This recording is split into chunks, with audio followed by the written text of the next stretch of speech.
And welcome everybody. We're starting up quite early today with a game between these teams. WSS going against their opponents over here.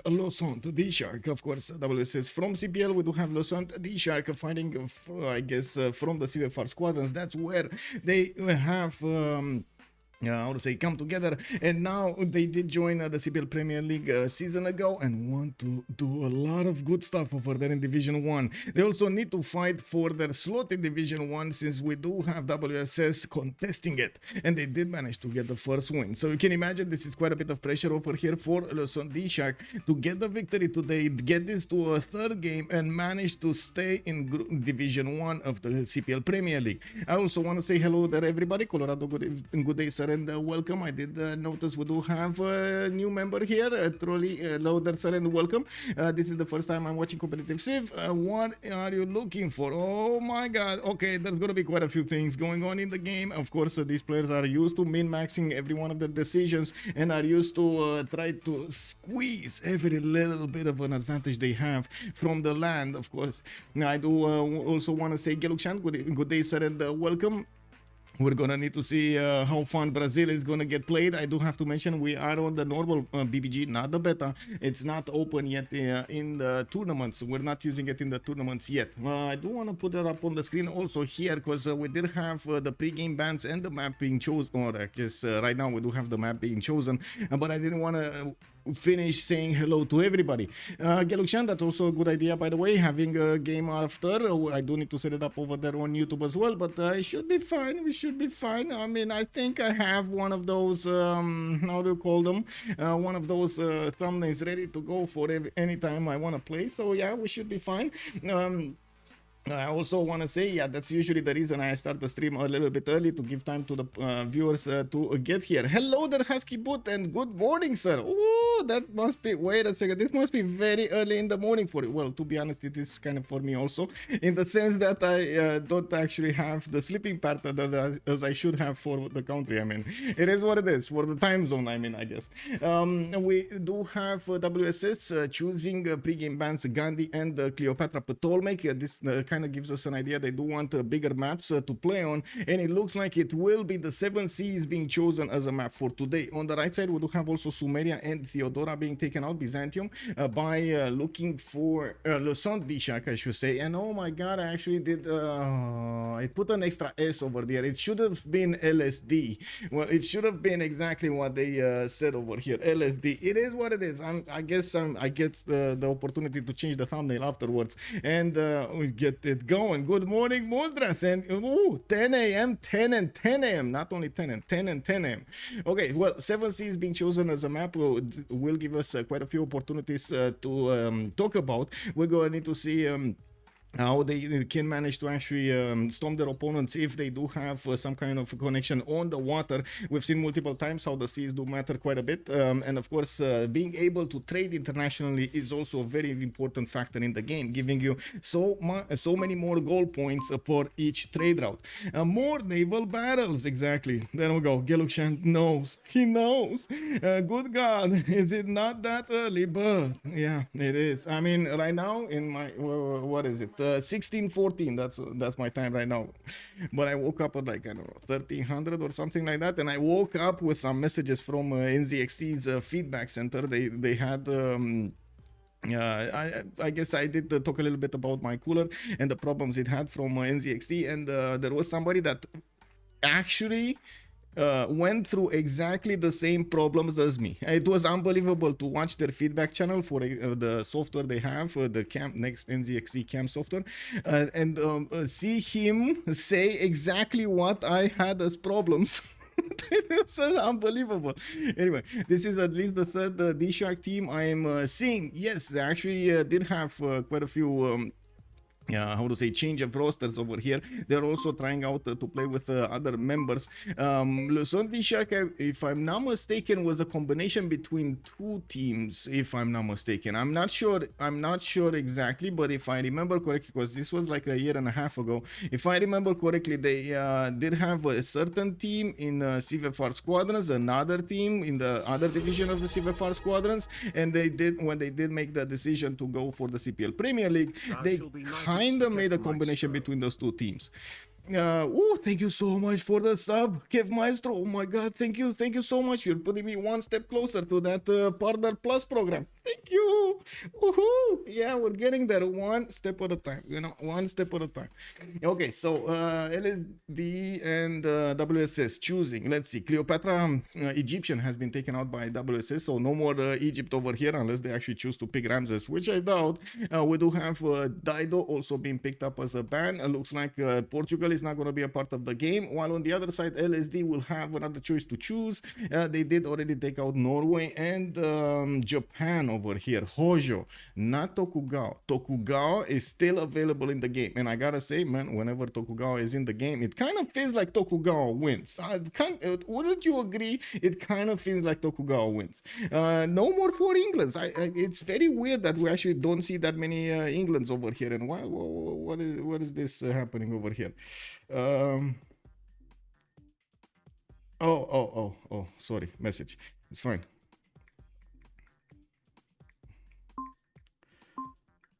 One second. My neighbor, I need to respond to my neighbor. Okay, one last ban over here. Spain is gonna be taken out. We will see WSS giving the tone for the game here, and afterwards LSD is gonna pick another two civilizations. We do need to see what kind of tone they're gonna say on WSS that they're gonna choose. And of course, usually civilizations with naval bonuses do end up here.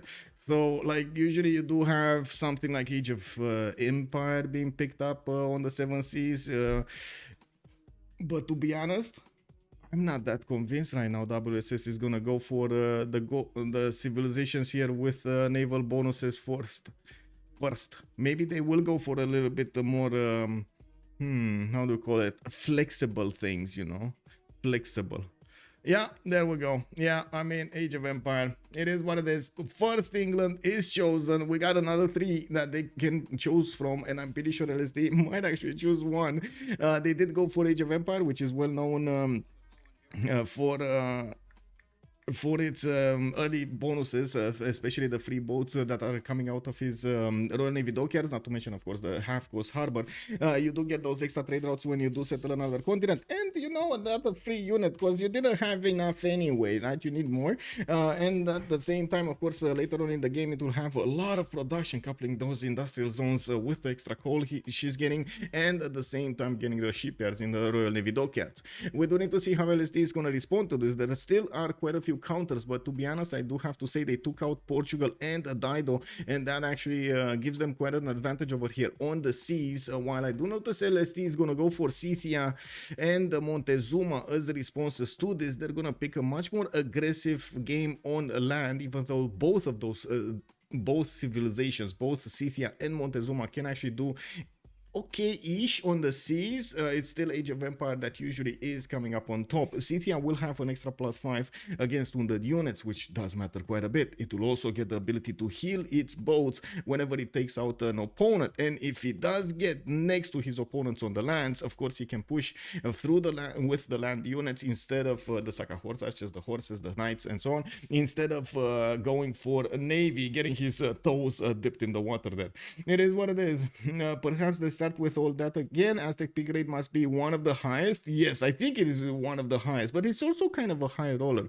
Right? We didn't. It's been some time since we've seen a +12 Aztec over here actually getting to bombers. And the last time he almost died. Oh my god, who was it? Barsake that actually almost died a few days ago because he was getting pushed by Mongolia out of all of the civs, and looks like we might actually see that matchup again. Mongolia Genghis Khan got picked up by WSS in the second option, while yes, LSD has Montezuma and Scythia. We might see exactly the same lineup here. Cool Whip, hello there, sir, and welcome. Good Dragon, good evening, sir, and good day, sir, actually, and welcome. I have a feeling at least one Persia will be picked or banned. I think you're up to something. yeah, you're on to something, I should say, right? You're on to something. Yes. Chandra Gupta has been taken out in the meantime by Saint DShark, and I do see WSS is gonna get to pick Catherine de Medici, the Black Queen.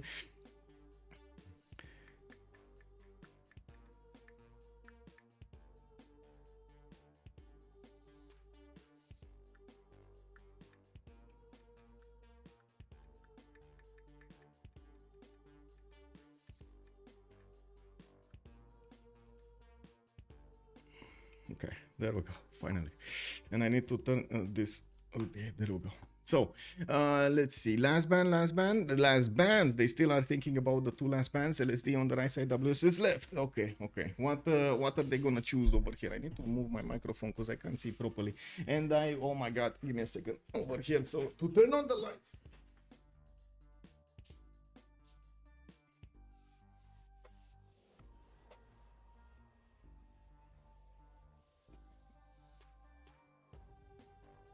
Okay.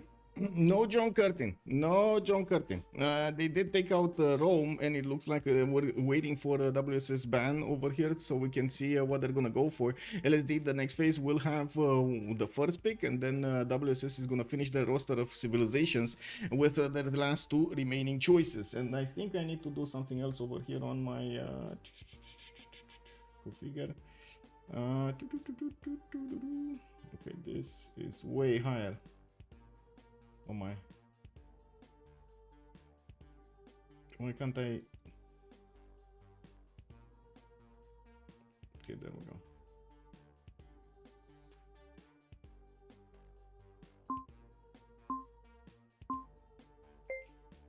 Yep, there we go.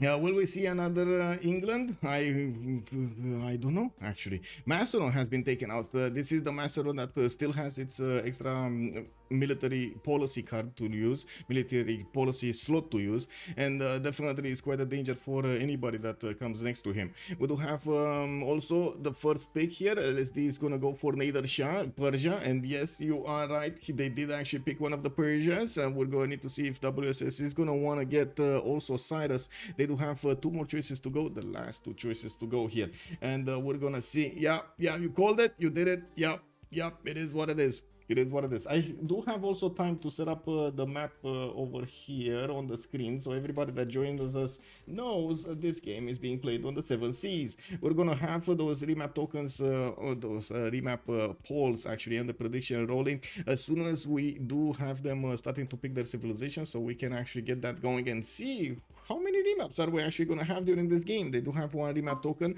available for them by default, and turn 10 they will have the choice of using that or not.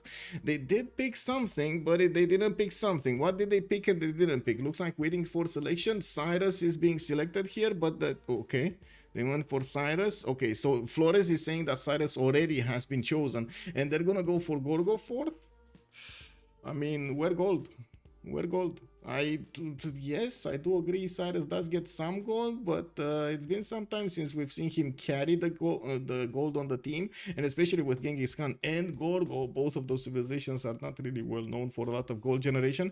We'll have a bit of a problem getting their upgrades. Well, Genghis Khan, to be honest, doesn't need that many upgrades. Maybe some knights if he actually wants to get the pre-builds going, but usually he does have enough production because of his setup with the orders and so on, and his encampments to hard build his units. Well, we do have Brazil also as the fourth option from WSS. This makes a little bit more sense, but still gold might be a problem. I do have to point out, since we're not playing on the BBG beta, he's not going to benefit from those awesome preserves. While we're going to need to see how Brazil is going to want to play his game, there are definitely quite a few pathways that Brazil can choose to go for in its simming. I do have to point out, Brazil has been well known for finishing the game with his replacement battleships. Oh my god, the Minas Gerais. Anyway, one of those. I'm not sure exactly which one it is to correctly pronounce it. The unique battleship is amazing, and we also have Elizabeth I being picked up as a civilization by LSD. They definitely have the gold right now on their team of 3 civilizations that are prone to going for commercials or harbor first. I'm pretty sure that's not going to be a problem on their side. I think I do need to reconnect over here because I don't see AdamTheEngineerd, and I don't want to actually see AdamTheEngineerd in the game. Hello there, Dingo. Guten Tag, my Herr. Guten Tag. Willkommen.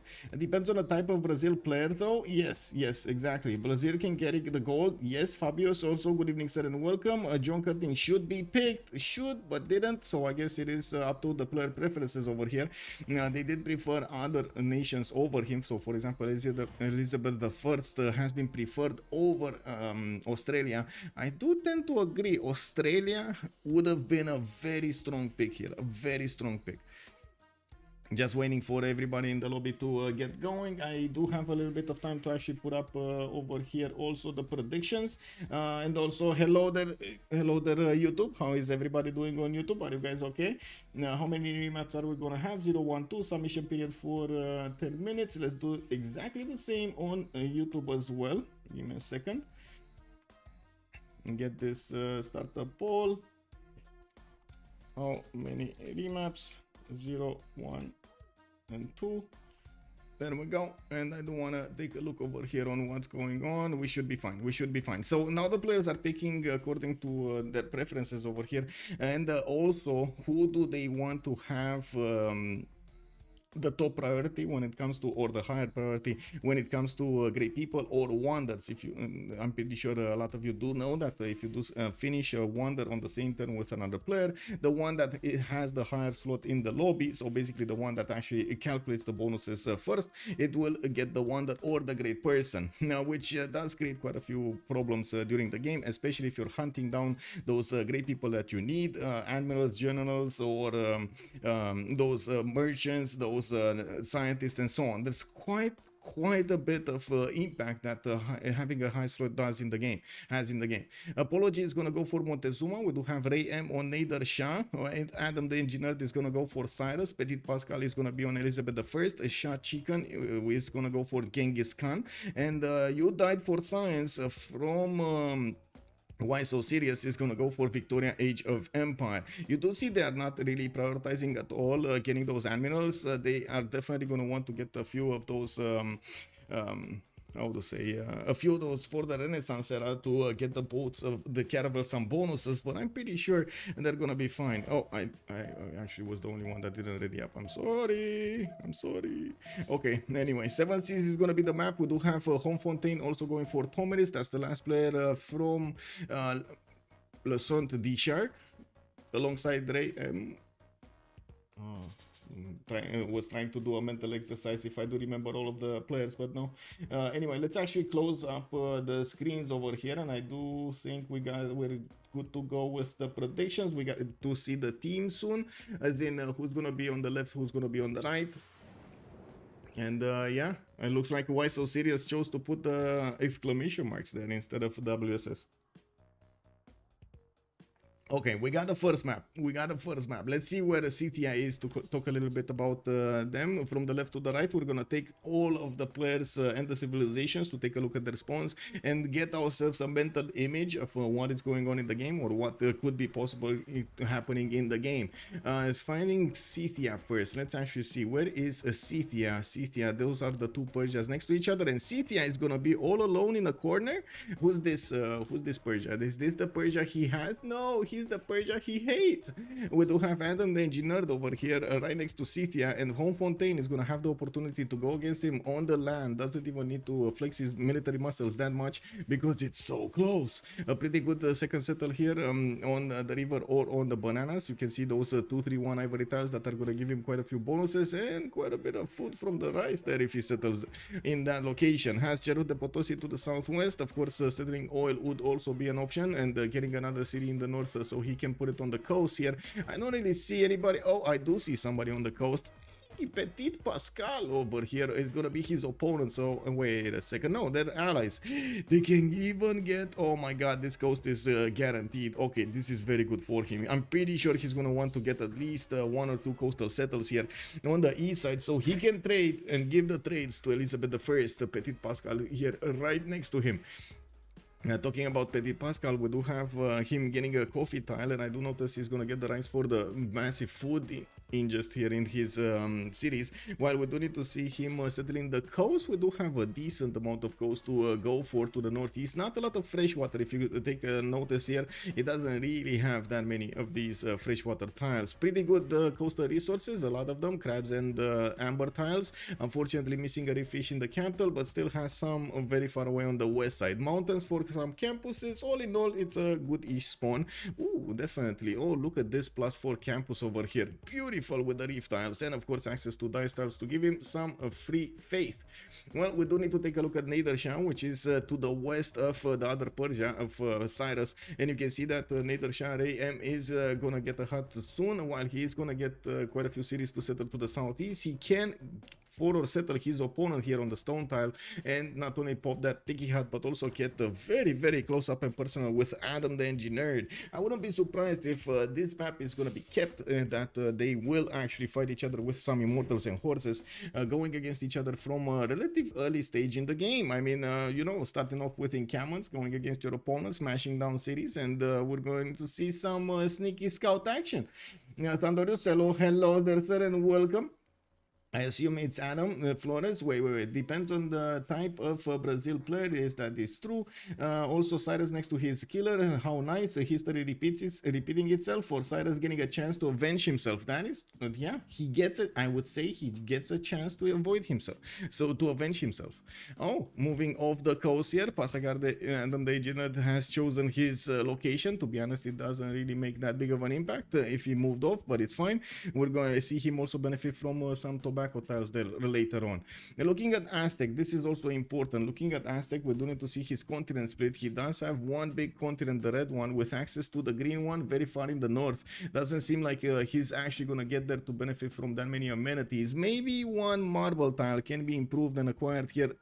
Okay-ish, like easy-ish.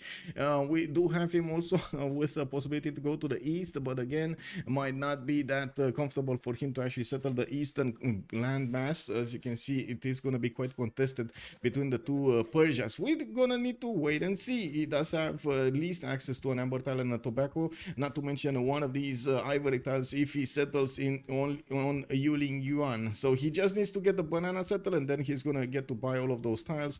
Probably a good enough defense also from Wuling Yuan.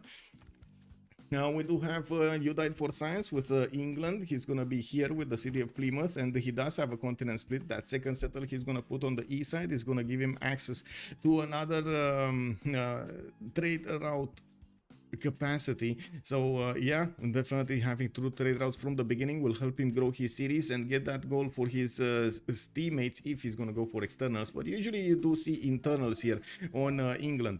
Now he's also gonna have a decent but not that many good resources on the seas. I do see some amber tiles, a lot of fish, no reef fish, and no turtles or whales for the extra production points. We're going to need to see what kind of pantheon is gonna choose. Not unheard of to actually have something like God of the Sea in this position. We do have also him to the northwest of Montezuma, quite far away, and there will be a one-tile choke, while he does have an ally here, Karakorum, to the west side. It does seem like he's going to be free simming for some time. We do have also Rio de Janeiro in the south, so yeah, it looks like he's going to be free simming for some time here, and we're going to need to see if he's going to have the opportunity to actually fight somebody on the coast. Like, it doesn't look like it. It doesn't look like it. Maybe he can get a canal city, another canal city to do something, and yes, maybe later on Aztec is going to oblige and get some cities on the west, so he has somebody to fight. Unless that happens, Apology here is just going to be happy to stay off the western coast and benefit from the fresh water he has from the rivers instead of going to fight the Bristol Channel. Now we do need to take a look at SahChicken, right? Northwest, this is free simming Mongolia. Oh my god, these are already two reasons to want to remap this. There are already two reasons. Having Mongolia free sim position, or is it free sim position? It is kind of free sim position. Can he actually get to England Ptitpascal? I guess he can later on in the game, but oh my god, it's gonna be quite a bit of territory to go for. Well, we do have him at least with a possibility to go against his opponent. Maybe it's not the free sim I was thinking about. I was thinking he's just gonna be alone, you know, but it's fine. He has somebody to go against. We do have SahChicken with a pretty poke settle here to the south. Karakorum is gonna get that lake settle and gonna benefit from sheep tiles and spice tiles, while While I do notice if he goes to the north, he can get the fresh water from a river, the dye style for an extra Pantheon, and 2 turtles to improve with a very good campus. Actually, oh my god, please get your guy from Plaza here. Here. Oh, this is not gonna work, right? He's not gonna put it here. Is he gonna put it here? Maybe. Oh my god, this would have been amazing. Gavron Plaza over here on the 2-1, getting those bonuses towards the campuses. He only needs like 2 campuses and he's gonna have so much science, right? So much science. Now, Falling Bar, hello there, sir. Now, how the... Yeah, it's the team name. It's the team name, yes. Hello there, sir, and welcome. Let me actually move my screens over here so I can correctly see what is happening and what's going on in the chats. Okay, there we go. There we go. Yeah. Oh, it's daytime. Looking so angelic with that sun aura in the background. Okay. Yeah, it is daytime. It is daytime. Also, MMC 3 continents on Wiki. Wait a second. Did I not see the? Oh, he does have the 3rd continent also on the west side. If he, and I'm pretty sure he's gonna go for it, right? Yes, you are correct. You are correct. That's a good mention over here, MMC. Hello there, sir, and welcome. Now, actual team name is Why So Serious? Don't know why it shows. This is how they set it up. This is how they set it up with exclamation marks. I don't know why, but they did set it up like this. And I'm pretty sure they did, as in I'm pretty sure the WSS is the host of the game. We do need to take a look at Cyrus here, right? He was the one between 2 opponents. Is he gonna see at least 1 opponent? Because we're 10-8 and we do not have him with a unit in range to actually see the other Persia, nor did he discover enough territory on the west side so he can see the loyalty minus, or I should say the pressure. On the east side, we do have actually Homme, Fontaine, and Scythia. Okay, Scythia. Okay, Homme, Fontaine moved over with a scout. We're 10-8. Oh, there is a possibility for him to actually see this, to meet him. But to be honest, it's kind of fine with Persia to fight against Scythia. It's not really fine to fight both. It's fine to have 1 versus 1, not good at all to actually have this 2 versus 1. He's gonna at least have some free faith points from the tobacco tile to the southeast to give him that free Pantheon. And yes, I'm pretty sure he's also gonna settle quite a few cities here. I would say at least 3 of them can be settled. So, well, let's see. 1, 2, 3 over here, and then he's going to need to go coastal, which is not ideal, but can work. He doesn't know it yet. I'm pretty sure Persia is not going to really attack him with caravels or muddy himself with all of the top 3 technologies instead of just going for the normal, you know what, Immortals attack going against Persia. We do have Flores also on Brazil, taking a look at Rio de Janeiro, and we do have a settler coming up in 2 turns, and yes, I do see he's gonna have a few bananas, but not that many 1-3s to work to counterbalance that extra food from the bananas and giving the production alongside it. Mount Vesuvius to the west side is gonna be amazing. Already has the first explosion started up, and it looks like he's gonna have a pretty pogue wine tile, while we do need to see how he's gonna set up everything here. He does have quite a few cities with fresh water and even some amenity settles if he wants to go for them, like these cotton tiles, for example, southwest or northeast. He's also going to be relatively far away from his opponents, while he's going to have the opportunity to trade with Victoria in this puddle. I'm pretty sure all 3 of them can actually trade through the Irish Sea with not many issues to get those trade routes going over there. This actually might be a plus and will be a plus for them. They have an inner sea that they could trade with unimpeded by their opponents, but no coastal fights. I don't see a coastal fight. I wish we had a coastal fight, but no coastal fight. We got Scythia here that's definitely going to want to push on the land Cyrus. There's no other way. I'm pretty sure Raym is going to follow up with Immortals. I mean, you know, one goes iron, the other one goes for horses. So they have units for both, strategic resources for both. Not to mention drums of war will help out a lot in this situation. Very hard for me to predict. Good evening, Nemesis. Hello there, sir, and welcome. Actual team name is okay. That's a huge lake next to Brazil. That is a huge lake. Yes. Oh,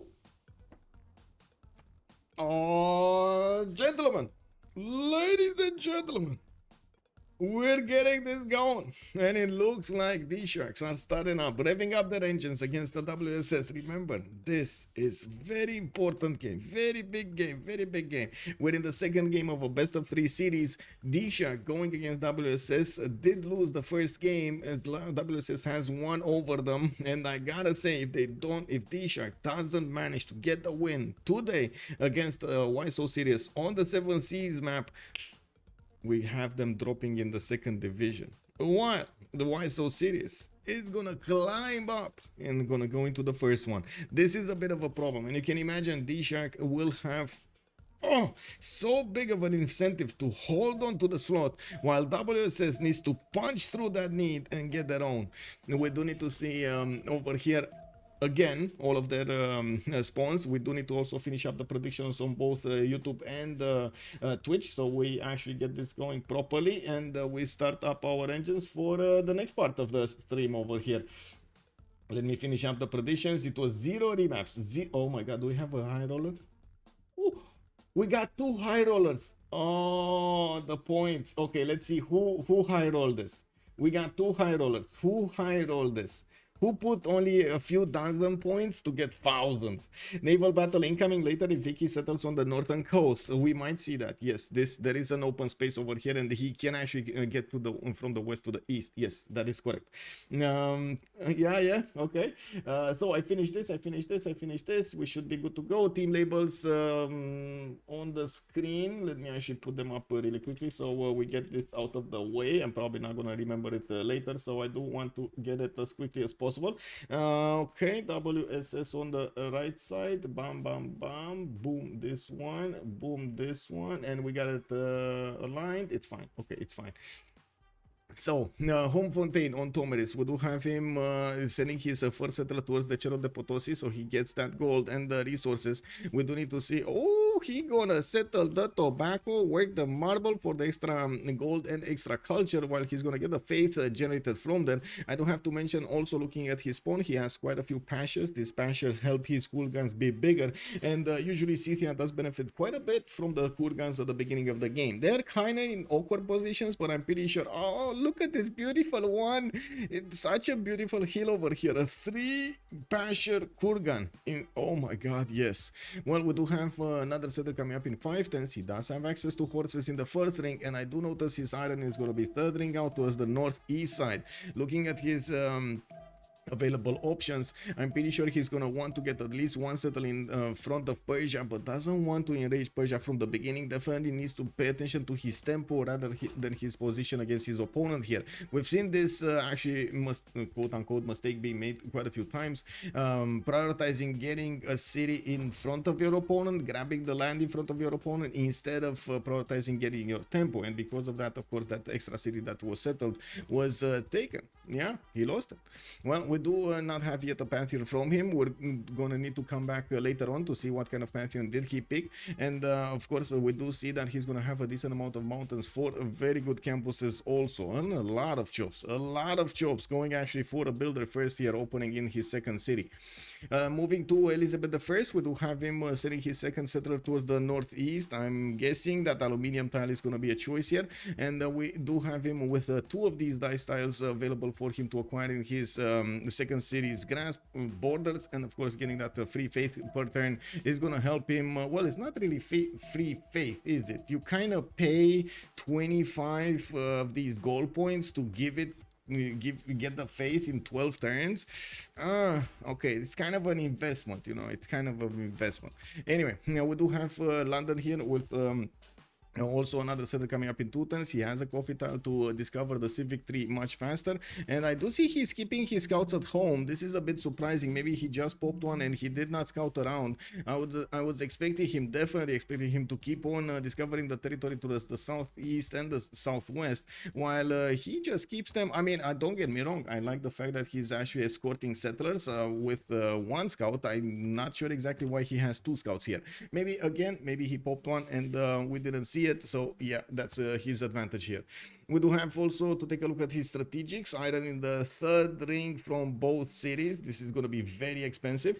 We also have, wait a second, is this No, no. We also have horses in the third ring from London, so it looks like both of his strategics are going to be quite far away from his cities and expensive. This translates in a very, very expensive buy here if he wants to help out his teammates with some war units. And of course, Tomeris and Nader Shah both should have quite a need for those war units.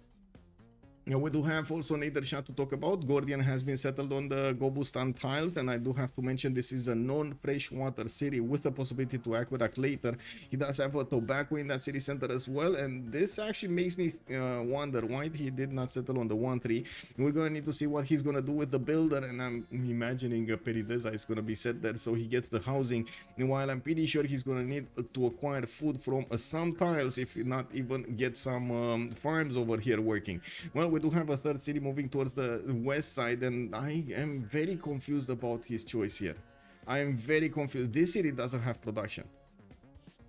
This city is probably the worst choice that he can make here, because he doesn't have production on the oil tile and the tiles around it. He's going to need to probably switch the stone tile from his capital, slowing down his capital's growth, because yeah, he's already working 3 tiles. He's not going to have a third 2-2. You can see he doesn't have a third 2-2 here.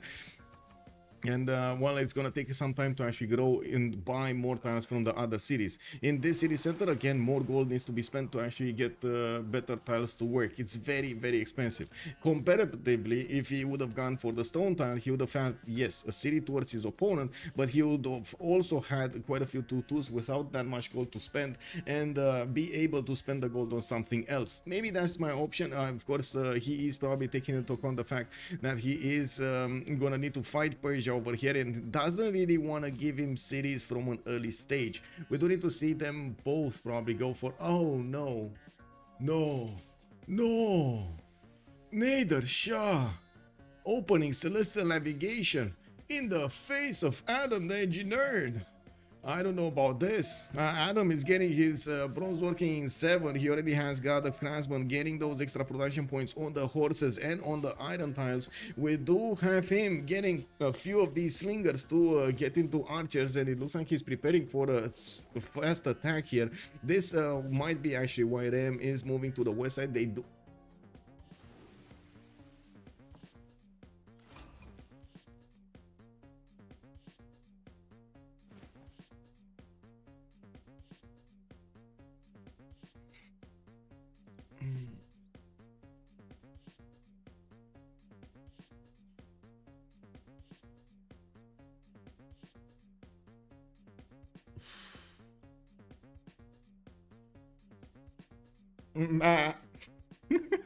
There we go, Magdador. I did it 2 times. Yes, I did it 2 times. Yes.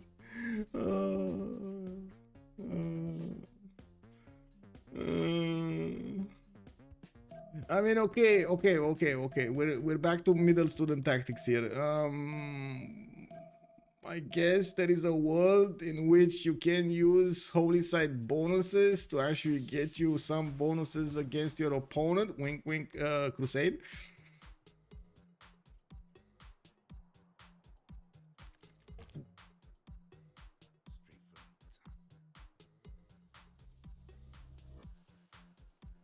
I don't want to talk about this. I want to move forward. I want to see what's going on. I don't want to be disrespectful to this, but I want to see what's going on. Let's see what's going on. Let's see. Let's go forward. Montezuma. We need to talk about Montezuma here. Texcoco, Tenochtitlan. We do have him moving towards the southeast, and I do see 2/3 a builder coming up from his capital. He will need to. Ooh, what is this? Raym and Aztec just staying next to each other. I guess they did manage to take a builder from England, maybe. And well, that builder's coming back home. It will take him a while, but he's gonna get there. That's the only way he could have gotten one. That's probably a scout of England that got turned into a builder. Pretty good from Apology here. Getting a city on the coast, so Raym can actually trade with him. We do have him, of course, with Yuling Yuan that he probably doesn't know about on the east side. Yeah, he doesn't know about it yet. Nobody actually sent a unit there to scout it out. We do have that third city being settled towards the south. I do notice he's going to have forces here towards the southwest of Tenochtitlan in the first ring, while his iron tile is going to be 3 rings out from Tenochtitlan. That's going to be quite expensive.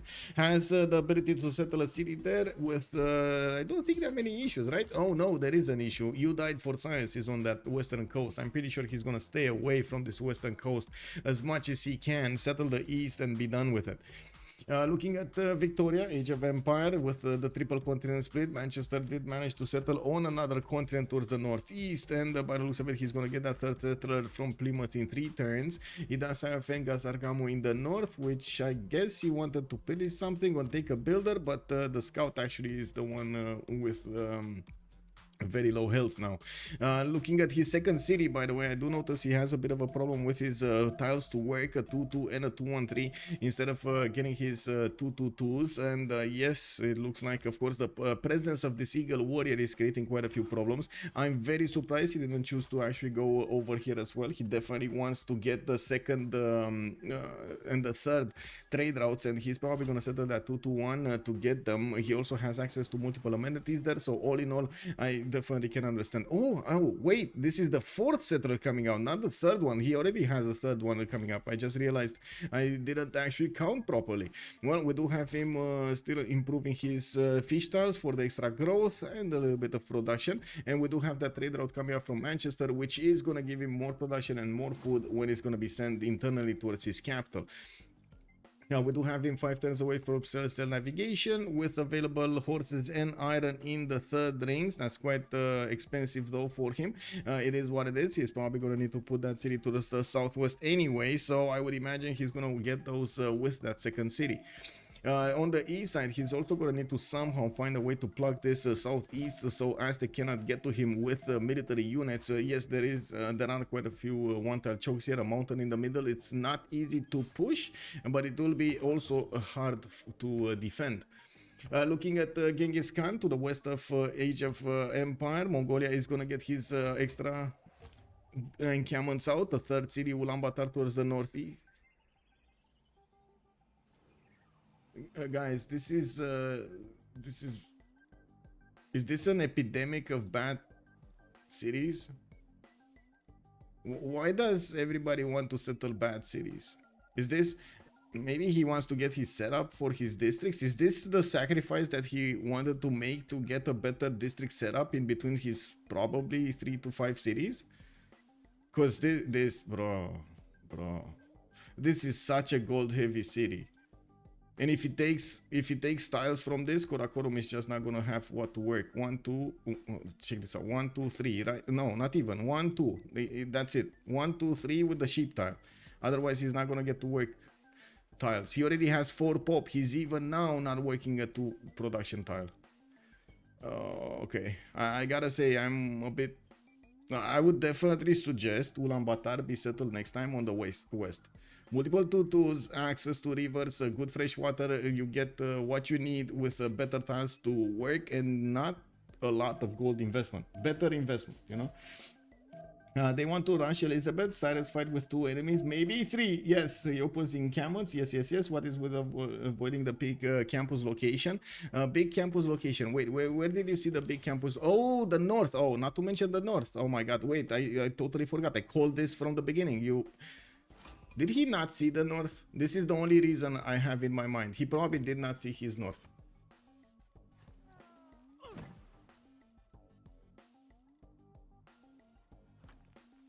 Yeah.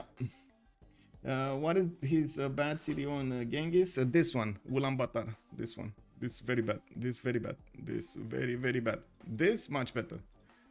This much better. Oh, check Aztec. Yeah. What's happening in Aztec?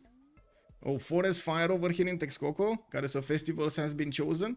We do have slingers in Tenochtitlan, Xochicalco 5. Aztec with a rainforest fires. Yes, he did.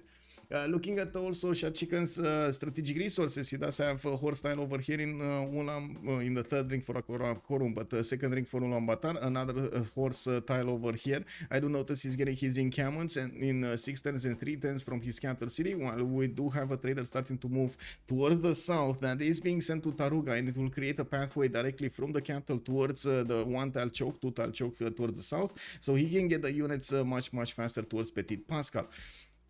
Now we do have to take a look also next on AdamTheEngineerd. He's already having a few problems with his opponents starting to get units in front of him. While he did choose to go for God of Craftsman, we do have him already with extra production points on these horse tiles. You see them 3-3-1s or 2-4-1s. So I do see an encampment training project, an encampment coming up from Passagarde in 4 turns, and the Magnus in 3. He did start to improve his strategic, his amenities also. The amber tiles giving him an extra happiness point over here in the series of Passagarde. Well, right now he's on 0. At least he's not content, and I'm pretty sure he's gonna need to get irrigation so he can improve the tobacco tiles for the extra amenity. Another ivory is there to the north. 4th city coming up from Tarsus in 2 turns, which he can definitely get to the southwest if he wants to. And there is a forest fire. Oh my god, this city just gets better, man. This city is just getting better. Imagine if this city is going to be settled by Persia in front of a Persia that went to holy sites.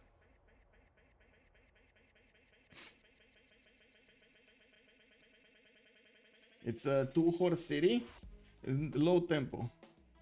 Aztec with a big rainforest. Yes, I did say that. So okay, what is it gonna work? You're gonna need to spend the gold for the other 2-2s. Why would you settle this city instead of settling this city and get the horse anyway, or settle this city? Okay, not get the horse, but get all of the good campuses, the science, the extra amenities that you get from over here to keep your people happy with a higher tempo, getting the bonus from the happiness level. It is what it is. I mean, it is a choice. I'm pretty sure, first of all, he didn't know about this to the northwest, to the north of his cities, but he does know about this one that can be much easier improved. Aztec gets a rainforest fire the way to cap. Yes, Persia will get a mega city. Very good for Persia, I might say. Persia, which Persia? Yes, exactly. That's the problem, right? Which Persia is gonna get the mega city? Oh my god, he's settling that. Oh, hesitation kills. He's gonna have. Okay, so let's take a look right now. Let's take a look at the production points. AdamTheEngineerd on Cyrus, he's on 29 production. We got Raym on 28. They're not that far apart from each other. They are right now tied on 3 cities, with one of them going for the 4th and starting to put down encampments, while the other did go for harbors for the economy and went for quite early Peridesas, not to mention getting a city next to Gobustan, which will give him a lot of culture and a lot of production. We do have him also with City Patriot Goddess here, getting the 40% production towards the 1st district in a city. Looking at what's going on over here, we do have also Passagarde starting to get his archers ready to push back the Scythian units. While Scythia did put down his own encampments, there still is quite a bit of a long way to get the general points.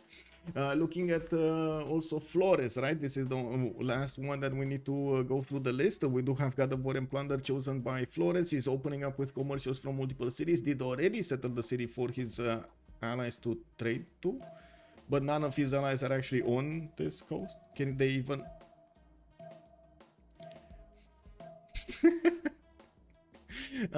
He's gonna be sad, man. Well, I guess it's a good city, right? With the 2-3 deer tiles and the 3-2 bananas, definitely a good city to settle. I don't know if it's good at this point in time. Anyway, we do have him pushing back one of the Aztec scouts, which does have already, wait, +0 luxury attack bonus. We do have him going for the commercial hub setup because the first great merchant is Zankian, increasing the trader capacity by 1 point. Magnus establishing the capital. He has access to an iron tile towards the southwest, and then no horse tile. Wait, did he settle on horse? No, the horse tile is 4 tiles out to the southeast. It's over here. It's very far away. He's probably not gonna have horses at all for his teammates, unless he settled on them, but I'm not sure if he settled on them. I can't see actually if he settled on them. It is what it is. Maybe he didn't discover... oh, no, it would have been a 1-1 tile. Interesting. Anyway, we'll see how this develops. He definitely needs to start to ramp up his trade routes, and I'm pretty sure he's going to need to get more cities here. We do need to come back later and see what is he going to get. With God of War and Plunder, he's going to get extra merchant points, first of all, on his commercials. Each of these is going to give him 1 extra merchant point. Well, England, Age of Empire, did go for Goddess of Tides. He's going to get his extra culture on the tiles that he has improved, on the resources that he has improved on the seas. Royal Navy dockyard in Plymouth here. Horse under scout, horse under scout, horse under scout. So, horse under scout. Okay, thank you, thank you. So he has a horse in the third ring. Okay, horse in the third ring. That's still expensive, but good. At least he has one. Interesting settle on Sao Paulo, though. I'm happy that he has tiles to work, but interesting that he went so far into the south. I guess there was no other choice unless he wanted to go cotton. And he just didn't want cotton. Oh well, it is what it is. Let's see pantheons. God of the Forge here for Mongolia. We do have him setting up his cities. Okay, I do see encampment coming up from Pukorabalga soon.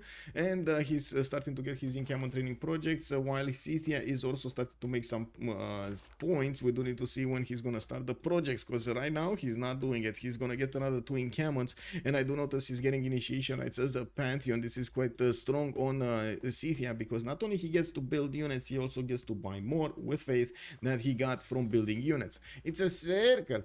Now we do need to take a look also on Elizabeth I. On his pantheon, God of the Sea has been chosen. He's getting the extra production on these coastal resources. Definitely an advantage here. Also getting Royal Navy dockyards. He needs to be careful about Mongolia towards the northeast, and I'm pretty sure he's going to need to get to a technology to try to defend against Mongolia. Right now discovering animal husbandry, while he already got celestial navigation for his dockyards. We do have Moksha and Magnus chosen as governors here.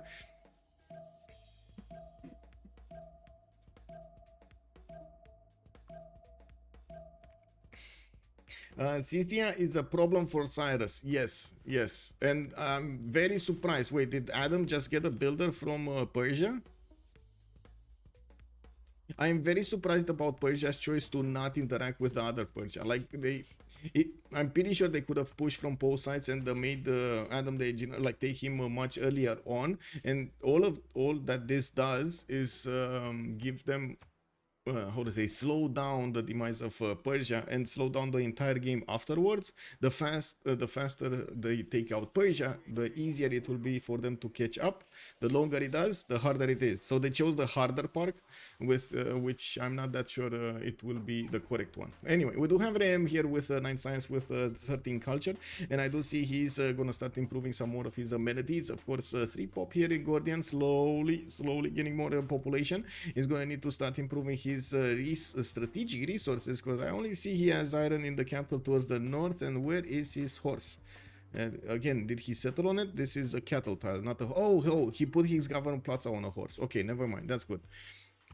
At least when he's getting his animal husbandry, he's gonna start rolling those quite early. We do have Nader Shah on archery in 2 turns. It's gonna take some time until he actually gets to a working unit, while AdamTheEngineerd is only 2 turns away from iron working. Wait, are we gonna see the famous one immortal takes down empires here?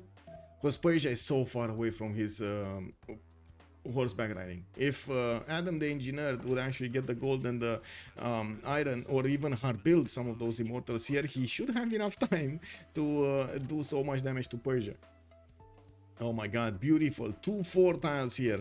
A city that could have been Raym's, but it's not anymore. Well, it is what it is. Tushpa being put over here towards the west side kind of denied him the opportunity to get this city.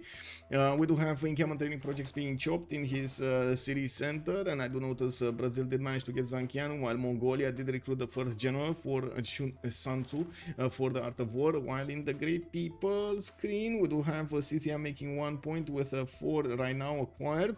We do have Persia with 2, and that's about it. Mongolia with 16, well, he already got his.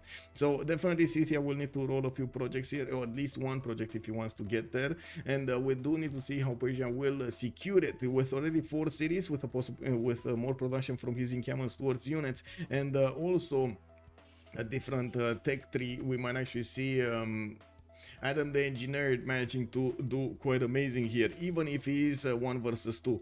They did manage to get these also, the builders from Persia. This is quite massive. A 3-charge builder. 3-charge builder. I cannot stress how important this is, because you don't get to improve your cities, you slow down the tempo of your opponents, and so on and so forth.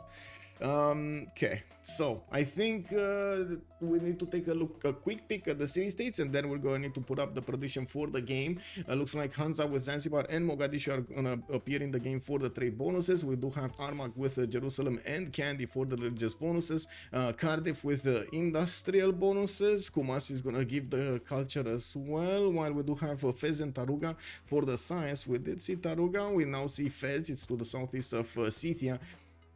And we do see that Taruga is over here towards the south of Mongolia.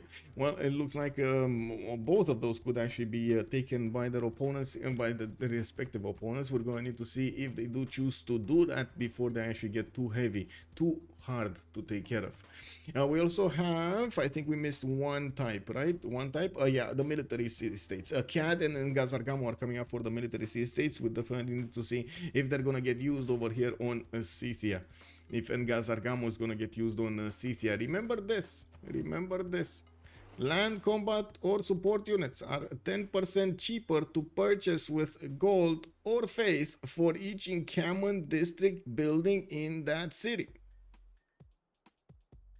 Scythia needs this. It should work, right? It works on his calves, on buying calves. Why did Ribi open encampment? Ribi? Who's Ribi? Wait, am I not seeing the same game? The second row goes to Brazil from the Blue CS. He kills and gets onto Brazil road network. Yeah. This is well, they are allied. It's fine.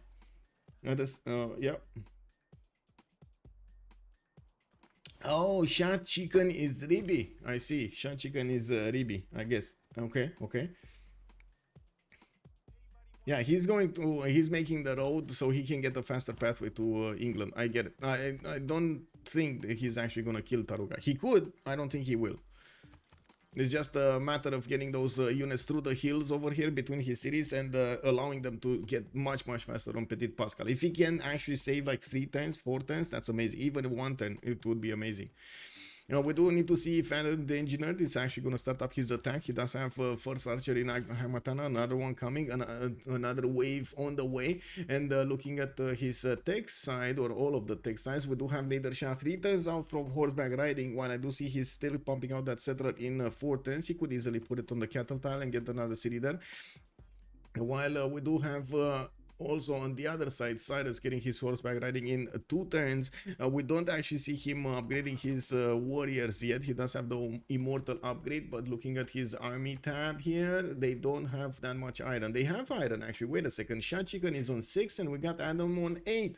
They should have iron. It's just a matter of getting the gold. Gold is right now, they do have the gold for at least 2, 23, 10 and 20 per turn. It does look like they're making a little bit less than our opponents, but it's definitely enough to keep upgrading what they need.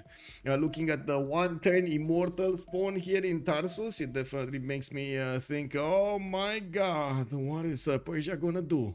Barely putting down his encampment here from the city of Tushpa, while we do have him trying to fend off attacks with some slingers throwing rocks and some archers throwing arrows. We do have also Persia starting to move closer, and getting those trade routes to help him connect his cities is going to be very valuable here. 3 turns for Warlord's Throne coming up for Persia, for Cyrus, I mean. The critical part is they need to see where Genghis Road is going. Yes, but do they see this? They don't see. Oh my god, man. What are the chances, Elephant Guy? What are the chances of this happening? He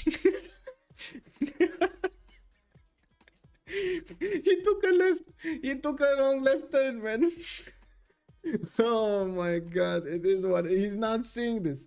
He's not seeing this. This is unbelievable. Anyway, I guess it is what it is. Definitely Ptitpascal needs to get the boat over here, or get the visibility on this choke point, so he can see if there's any army coming towards him. And of course, when he's gonna see the road, he's gonna be thinking, yeah, horses.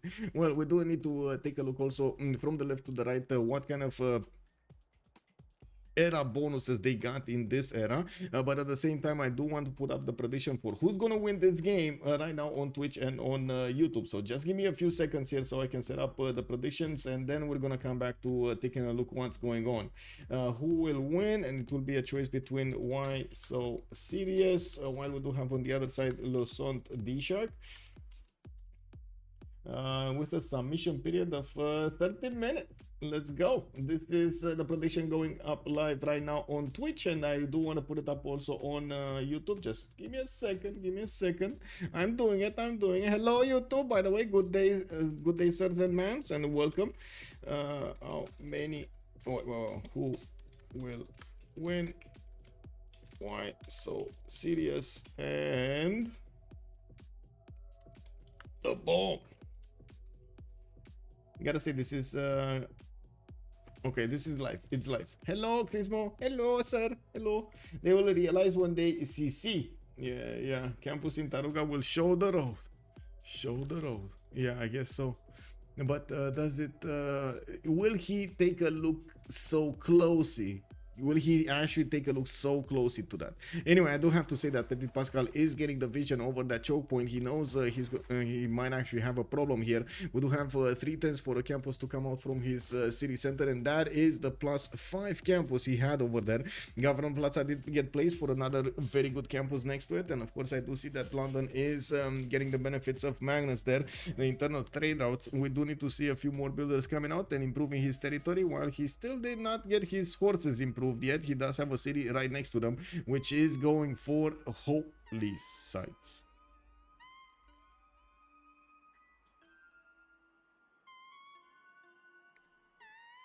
Okay. Yeah. Give the enemy no vision on your city, so no spy, more combat damage. Yeah, okay, so let's see. We got first horses and Saka horse archers coming out from Scythia here from the southeast. We do have the first movements against Persia from the other Persia. AdamTheEngineerd is getting his immortals out. 2 turning, 3 turning them from some of his cities, even in some cases 1 turning them, and you can see the road is being created here towards the northwest. I'm pretty sure Persia is gonna have a few problems on his hands. Raym did get his horse back riding, and that is gonna help him deal with the archers. It's gonna be much tougher to deal with immortals, especially with archers behind them, and we do need to see how Adam is gonna try to get this attack going against both against Raym, while he can actually stop this attack on the east side. I do have to point out, if he puts 5 immortals here, nothing will pass.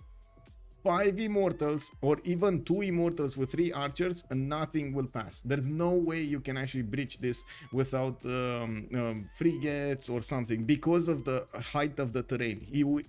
The attacker will only have 2 units to attack into his opponent, while his opponent will have 5 units, 5 possible units to attack into one. There's no way, if you properly plug this, that somebody will pass through this.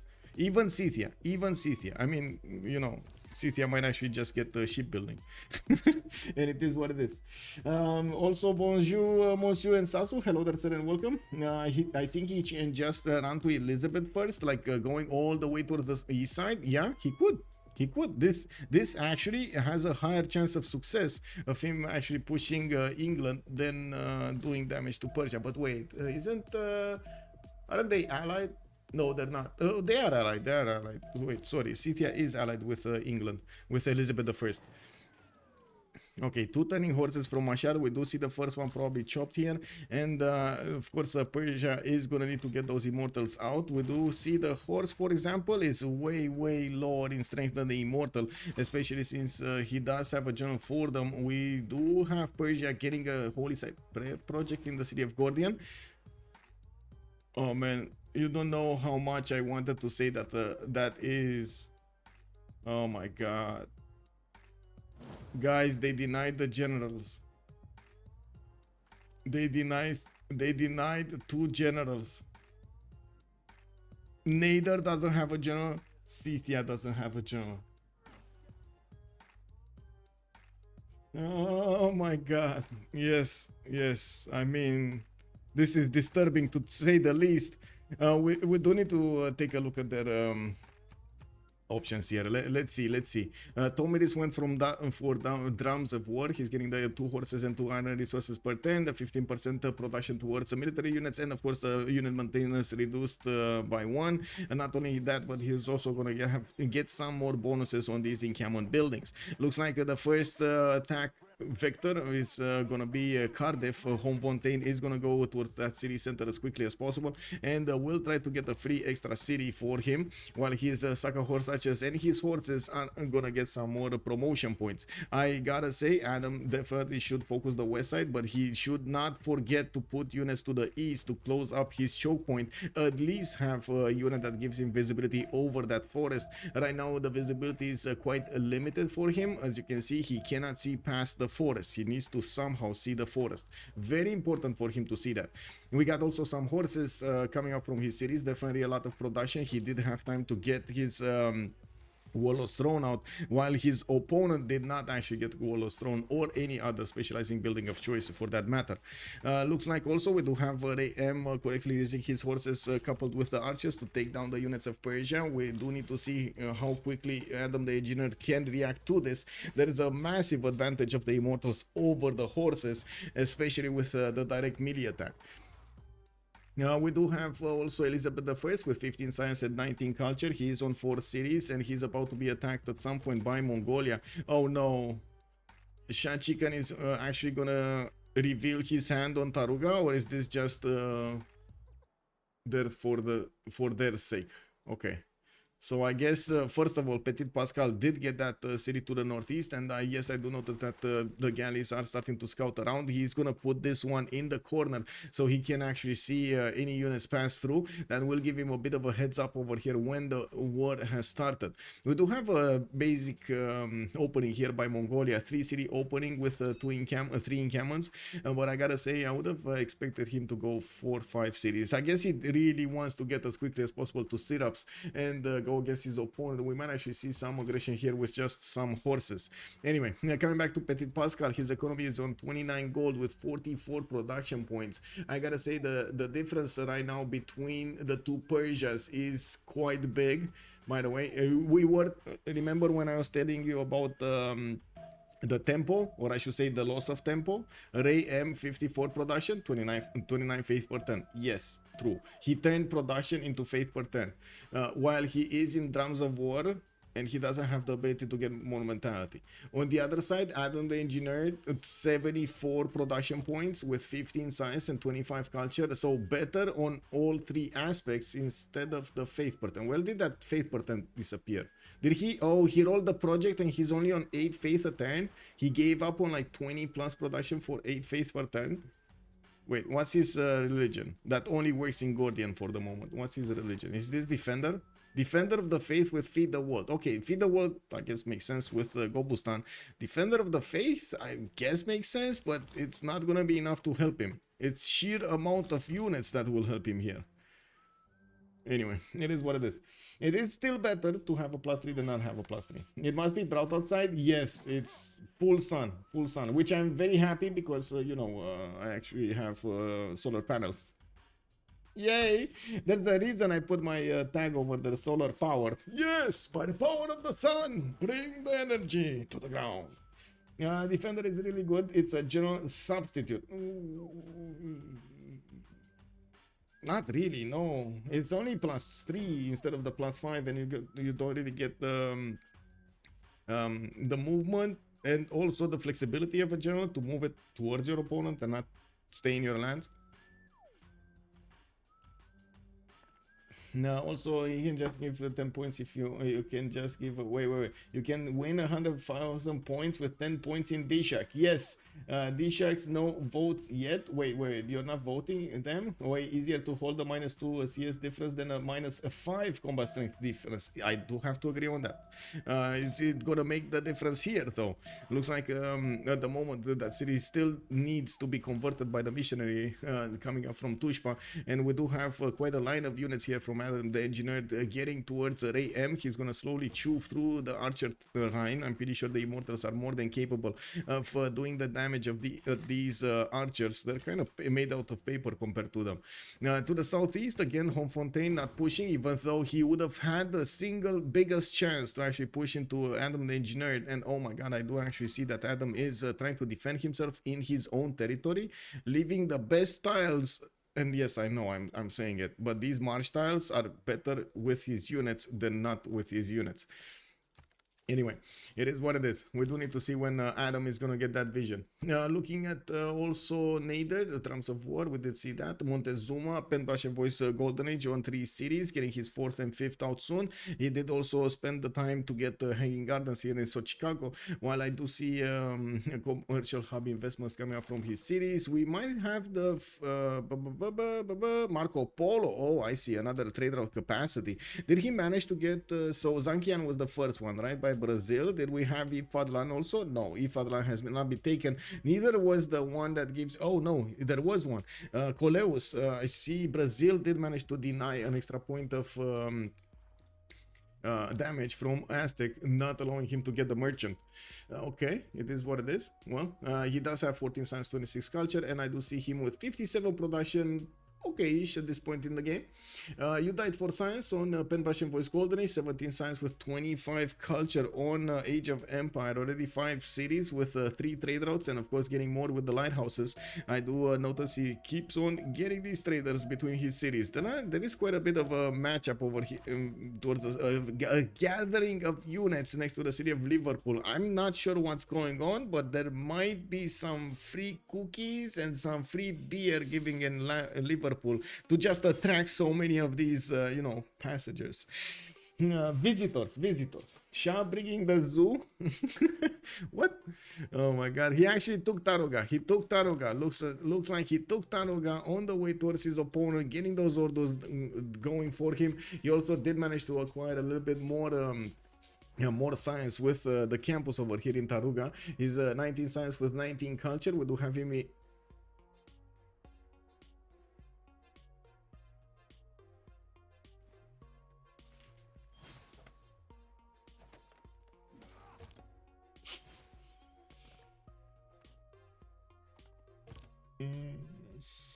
guys, he's normal age. I don't know how he did it, but he did it.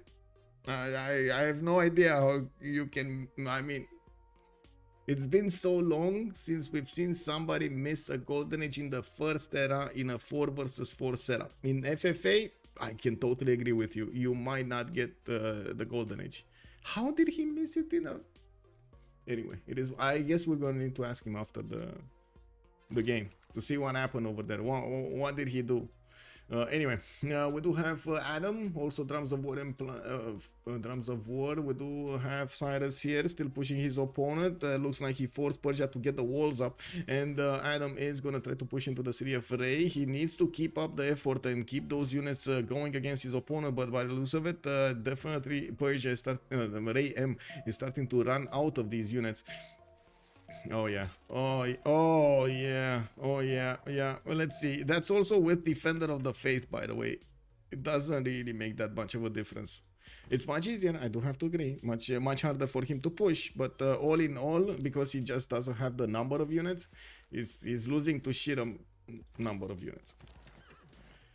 Oh well, it looks like Mashad is gonna try to get another immortal next time. There is another one on the way. He doesn't have the extra movement, so it takes some time for them to actually get to Mashad. While that city center is already starting to take hits, even if he does have the extra strength of a horse inside, these immortals slowly chew through the defenses of the fortifications, and then they're just gonna slam.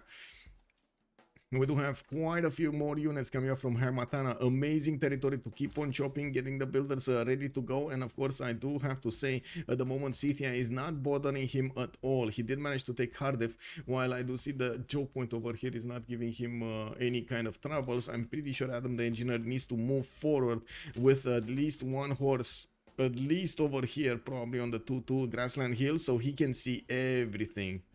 He needs to move that there. That is like, I guess it's gonna, my OCD is gonna go crazy during the game, but it is what it is. I'm gonna need to cool down, chill out. Flores, what do we have here? 13 science and 26 culture with still on 3 cities, getting his audience chamber. I would have expected him to actually go Ancestral Hall if he actually stayed so long to get his 4th and the 5th settlers. Usually the players, yes, they do take the time to keep those 3 cities, but at the same time, they do want to have the ability to come back with a faster production towards settlers, and usually the choice is to go for Ancestral Hall because it just makes more sense. Of course, he does want high pop cities, and I'm pretty sure Audience Chamber is going to give him that extra amenity there, which is pretty pog if he does have one of the governors inside of those cities. We're going to need to see him expand here as quickly as possible, and yes, we definitely see a lot of settlers. This would have been, I don't know, this would have been like an amazing, I mean, I'm pretty sure I do know, an amazing Ancestral Hall. Okay, first attack going against Ptitpascal. He's a warrior, the one warrior that he was keeping to defend the city of Newcastle is gonna get slammed over here by the horses of SahChicken. We do have multiple horses also getting across the river and in next to the borders of Ptitpascal, while we do have more horses in the production queues to get there. We do still have Ptitpascal trying to get his religion in Sunderland with a +3 holy site here. Now, while I do notice he's putting another city towards the west side that's going to be closer to Scythia so they can trade. I do have to say Scythia is actually scaling up. Wait, how did this turn into a scaling up? So, oh my god, okay. I mean, at the beginning, it definitely changes the impression we made at the beginning of the game. We thought, or I thought, Persia is going to attack into, is going to need to defend actually against Scythia. Right, and we thought AdamTheEngineerd might need to defend against also Raym from the west side. Neither of his opponents are going against him. Like Scythia is not coming against Persia, against Adam. Adam is actually the one pushing into Raym and winning. Not only pushing, but winning. Wow.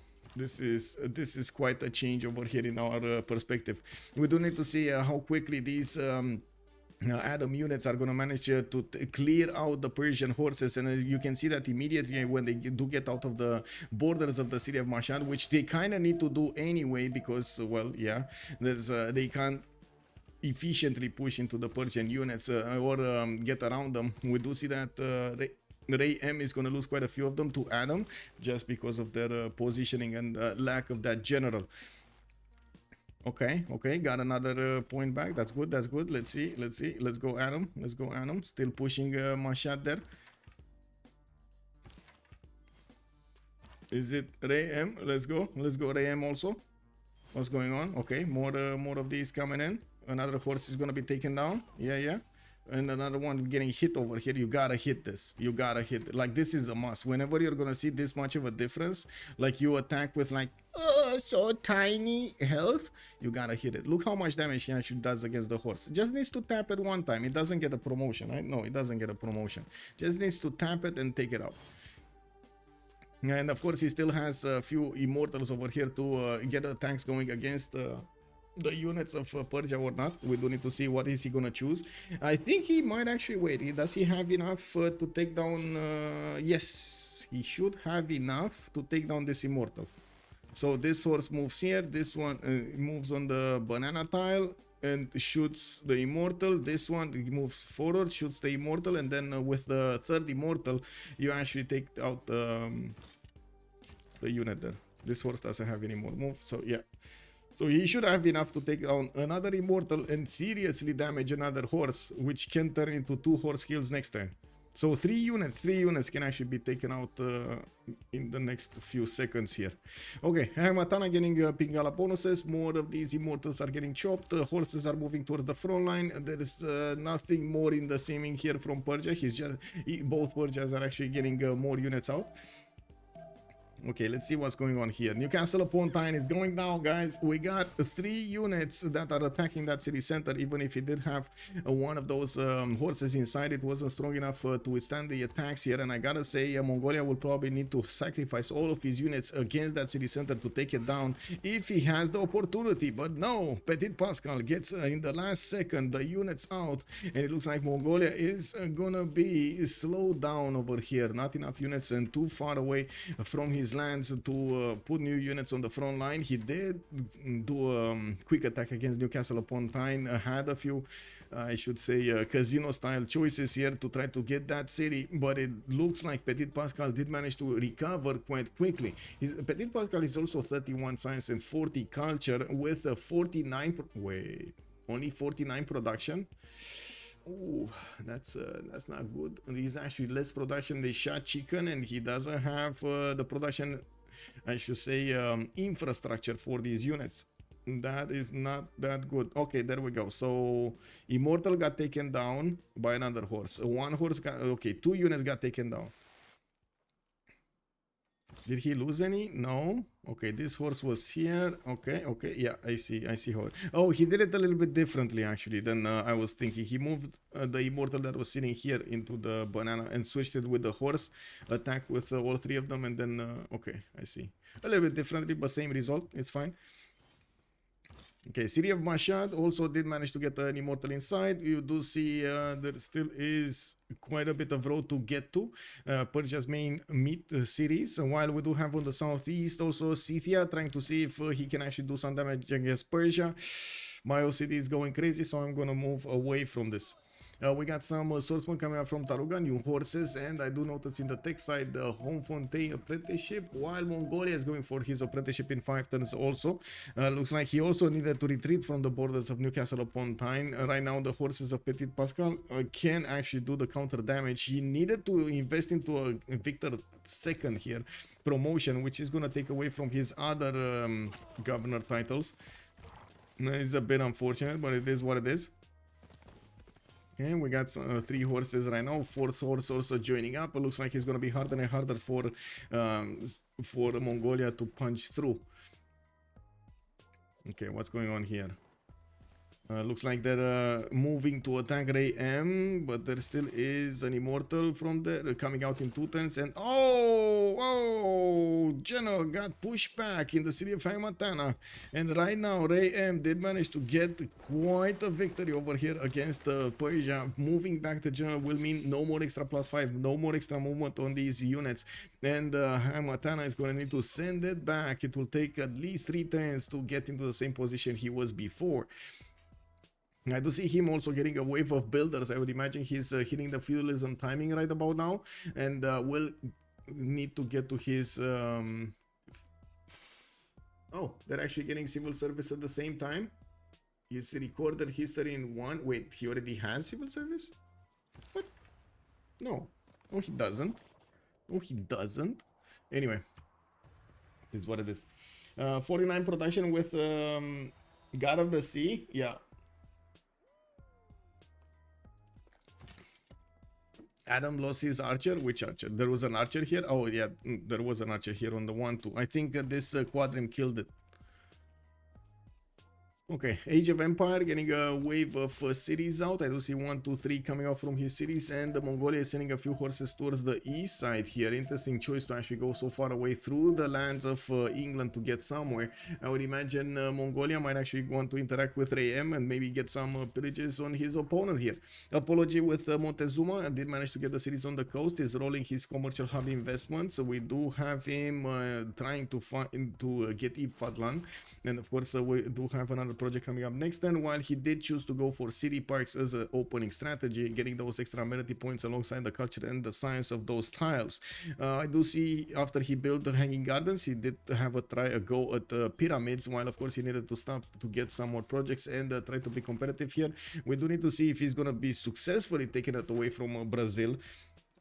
Brazil is not making projects, but he does have 18 great merchant points a turn, and Brazil is, wait, is he higher than him? So Brazil is Flores. Flores is yes, he's top slot. Yes, so Flores is gonna get it. Flores is gonna wait a second. That seems like a lot of points here. He might have had a project, right? 18 points. Wait, does he have got a wooden plunder? Yes, he does. Yeah, 1 2 1 2 3 4 cities. That's still a lot of points. Pingala double? No, no Pingala double. It's still here. That must have been a project. That must have been a project. There isn't. I don't think Brazil can actually get enough points. Like this is 1 2 3 4 4 and 5. Sorry, 4 and 5, 6 7, and that's it. He should be on 7. No, 8 points because he has a market. So that's 3 per district. He should be on 8 points.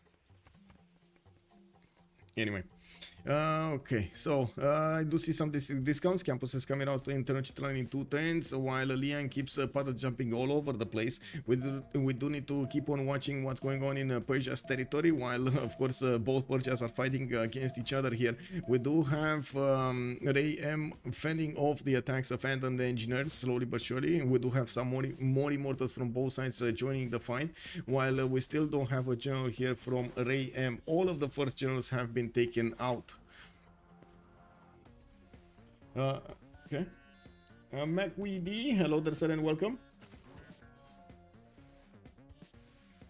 Okay, some early moves. It looks like they might lose one of his immortals here. We do see Adam is trying to minimize the amount of damage he's doing with the melee attack, so he doesn't lose his own strength, while he will need to get more units to attack into the city of Raym. He's sending horses and more archers through the north, through the backline here to the city of Raym. 8 days to build the ancient walls. It does seem like an eternity when you have so many units bedding down.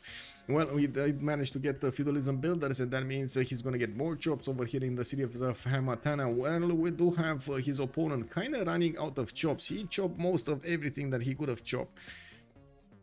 Now looking, well, I say most of everything because there are still a few tiles in Tushpa, a few tiles in Mashhad, but they're in his opponent's grasp, so not easy for him to get those. Looking at the other war over here, looks like, oh, whoa, SahChicken. Oh man, did he just triple his amount of units in the turns we went to look at somebody else? Oh my god, SahChicken is going against Newcastle upon Tyne, and we do have the ancient walls getting up in 3 turns. I do see Ptitpascal did give up on the strength of the city center with a horse, with extra strength of a horse inside of it, while he's sending new units from the backline. We do need to see if SahChicken is going to manage to acquire a few of these, capture them. Of course, he does have the general, and he does have his +3 Mongol horde ability. That's a +8 over his opponent. That only -3 is getting out from Victor. Now we do need to also see if he's gonna manage to correctly promote those units or move them out of harm's way when the time comes. Looking at the yields tab here, we did have the difference between the production queues here on between the two Persias actually getting a little bit bigger. 85 on Adam with 26 science and 32 culture, while Raym is 63 with 17 and 27.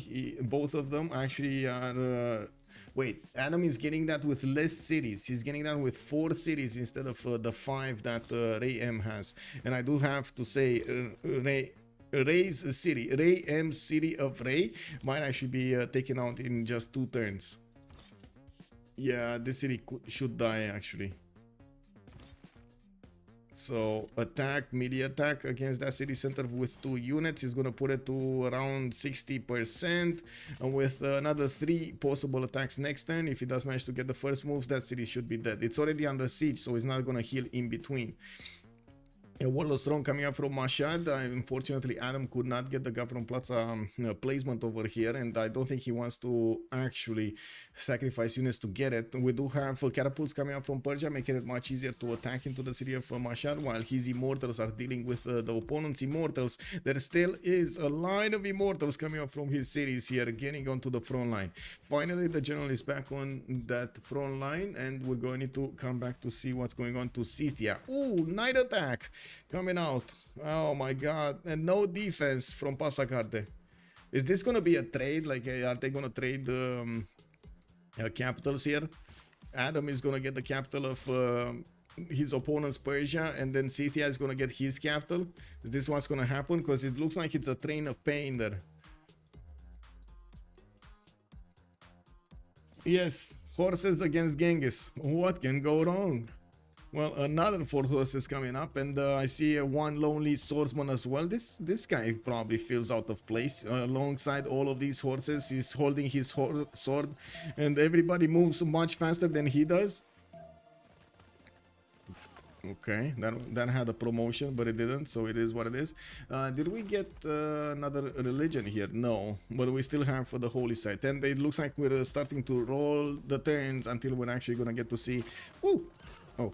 Anyway, that it looks like the trade. Ptitpascal is doing the trades very well.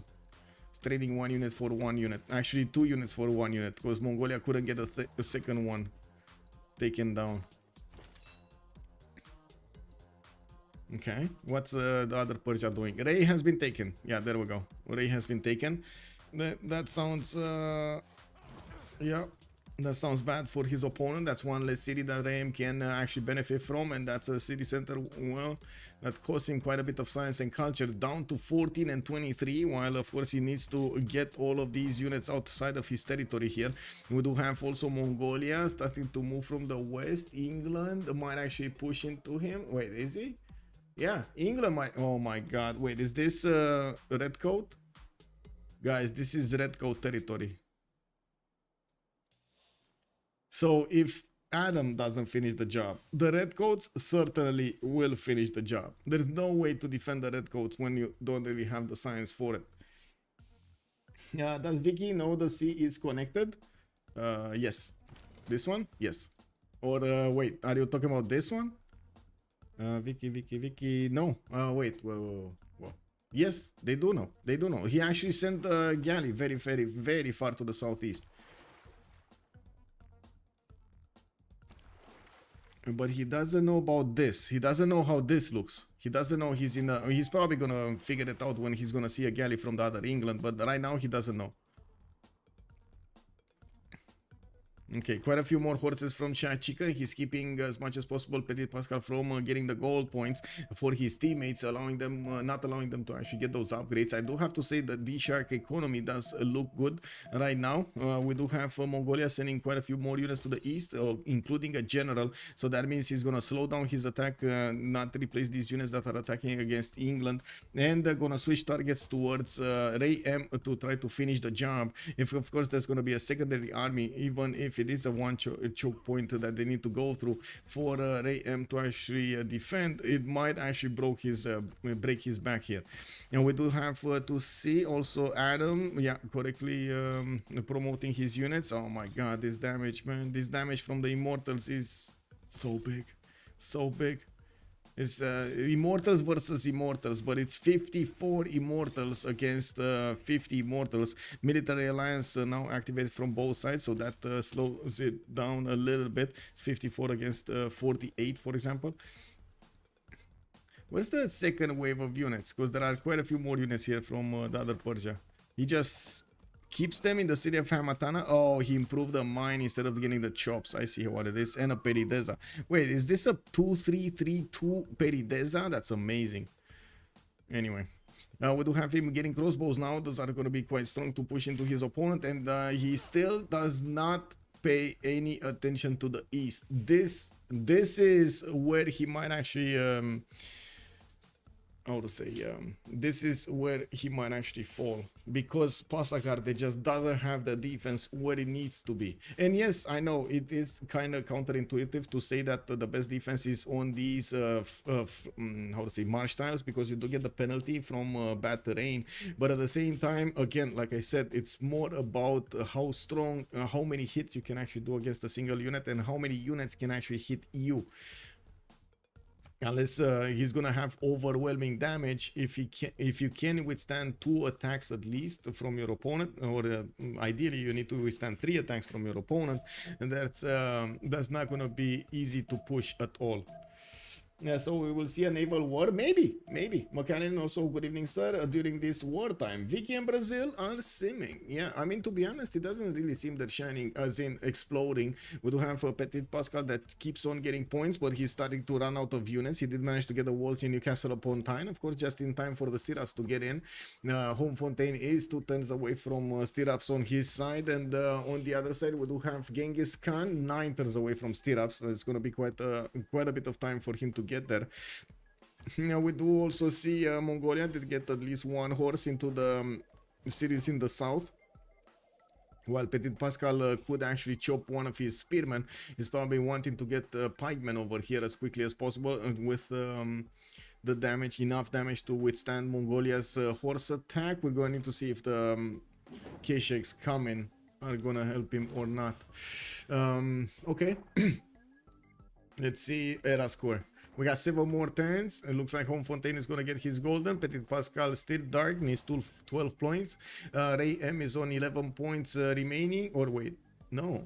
Oh yeah, he is 11 points remaining. Apology needs 6 more points to be in a golden age. You died for science needs 13. SahChicken needs 11. Or did he secure it? He secured his golden. Woo woo! SahChicken secured his golden age. I still am so curious what happened here, like how did he miss actually his first golden.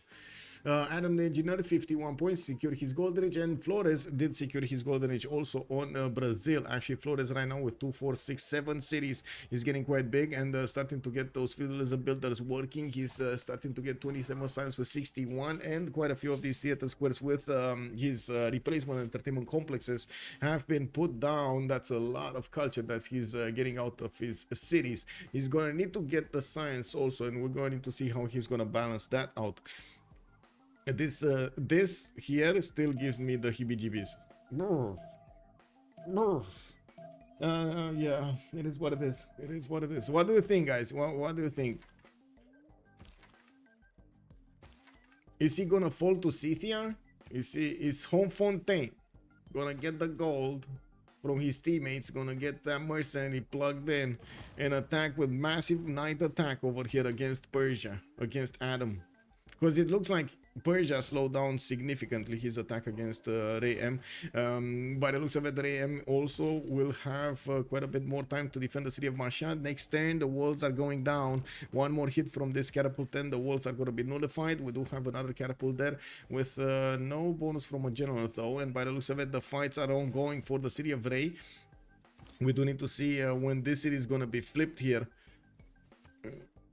What's gonna happen, how many attacks, but I'm pretty sure it's gonna be flipped and retaken. Raym is getting his own crossbows that are gonna help him deal the damage against these immortals much easier, while we do see more of them coming in. There's still no resupply, no form of defense on the east. This 1 horse is just not gonna cut it.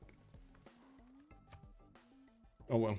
Montezuma getting Colosseum. I do see him 1 turn away from it, and he's gonna have a massive theater square over here between the entertainment complex, the Colosseum, and the other one, the Hanging Gardens. While I do notice him also fighting Mongolia in the north, he's actually getting a city right there, and gonna try to get his ally defended. We do see that Raym is gonna need some help against these Mongolian units.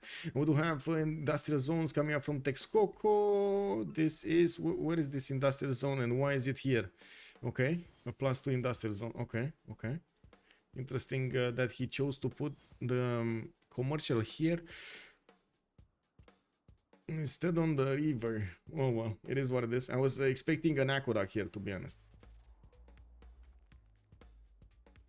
Theater square in Teotihuacan, another settler coming up from Tenochtitlan. He still stays away from settling the western coast, and he does well doing that. Of course, doesn't want to actually enrage his opponents here for nothing. Whoa, yeah, very quick moves from Apology, keeping away the Mongolian horses. And by the looks of it, even if he did get a very low horse, Mongolia just couldn't get it in time. We do need to see what's going to happen here with Raym pushing in against his opponent, is putting some of these immortals in the line of fire so he can defend the city of Mashhad properly. We do have the catapults moving in, and we do need to see how strong they will be. They definitely, oh, they just got a promotion. He doesn't want to sacrifice it. I was thinking he's gonna sacrifice it to take that wall down, and denying the ability of Raym to shoot back with ranged attack against his units, and giving him a bit of an advantage here. Well, we do need to see if the next attacks from Adam are going to manage to seal the deal. There are definitely quite a few immortals fighting immortals here, and we don't really have an easy way to predict what's going to happen. More trades. Now it's the tactical choices of the players that are going to matter so much here.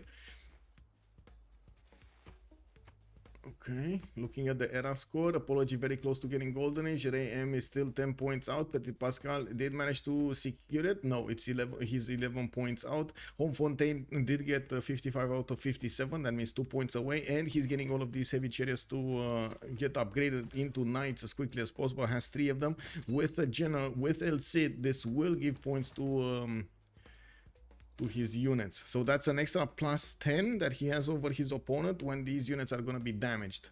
And oh my god, I mean, this might be a stomp, guys. This might be a stomp, as in this might be an attack, and Scythia will just plow through the Persian defenses. Oh no, why would you do that? Homme Fontaine, man, you prepared your attack so well until now. Why would you give up your hand with a single Saka horse archer? It doesn't make sense. Like, why would you do that? Just go in through, you know? Because now there's a chance that Adam is gonna, there we go. You see the first immediate reaction. He's getting crossbows on the east side. Don't give up your hand, man. You died can just canal and kill half of Aztec cities. You died. You're talking about you died. That's England, canal, and keep half access. You mean this one? Yeah, I guess he could. Okay. More units getting counter here. Mashhad is losing its walls. Raym pushing forward. It looks like Adam will need to go through the forest to actually start attacking more of these immortals and securing the kills on them, because it looks like he's attacking but he's not securing the victories, and that is a problem. Actually, not securing the victories just gives free experience to his opponent, just like you saw over here on that immortal. Oh well. Now we do have a second general. Looks like Timur has appeared in Adam's borders, and yes, we do have more of these crossbows also coming in for the fight. We do need to see how fast Scythia can get those units against Persia and smash through his opponent's defenses, while there is a way for Scythia to also get through the water. I do see he's preferring to go through the land.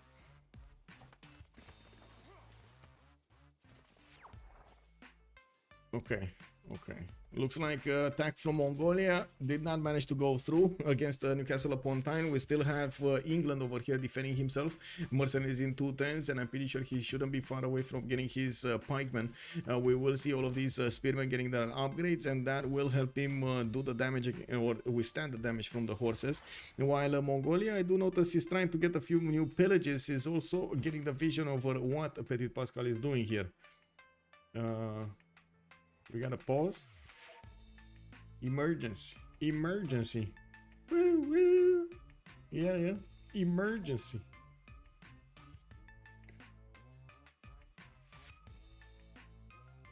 Oh, this might be a very good moment for me to actually get to the toilet. Okay. Now, walls just kill 4 pushes. Yeah, not wrong. Be right back. Toilet.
I'm so glad I actually got to drink 2 coffees.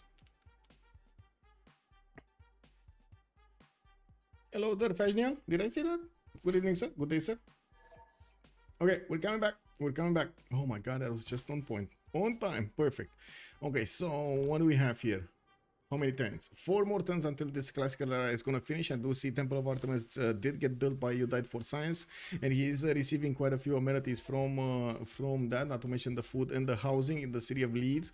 We do have him with strong economy, 75 gold a turn, while iflores is also 76. They do have a good enough economy to keep upgrading stuff, but I do have to mention Tominis is making quite a bit of an impact here with not only his upcoming night attack against Persia, but also with his 95 gold a turn and 35 faith. Remember, Scythia does also have initiation rights, so he can just keep on buying units with the faith he's getting from building them. We do have also Adam needs to figure out how to actually keep the defense on the city of Raym and also push back his opponent. I'm pretty sure he could just move forward with his immortals and manage to take out 1, 2, maybe even 3. That's it. It might go down here, the city of Raym, and will be retaken. Oh, I guess it is what it is. So move crossbow, kill immortal, move immortal. Ooh, first moves getting in. I mean, that's it. He's gone. Okay, it is what it is. Yeah, catapult has the. Never mind. Had the opportunity for like 2 seconds there to do the damage against the quadrim. Definitely wanted to take out that level 2 quadrim. That is a pesky annoyance.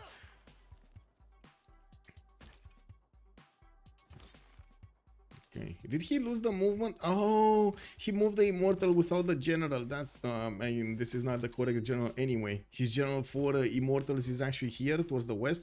That general only gives bonuses to crossbows. Kick. Timur. This is what it is. Anyway, on the other side, let's actually see. Mongolia. Whoa! Wait, does he have a cat? Oh, wait a second. Wait, did he get a cat or bonuses or what? No?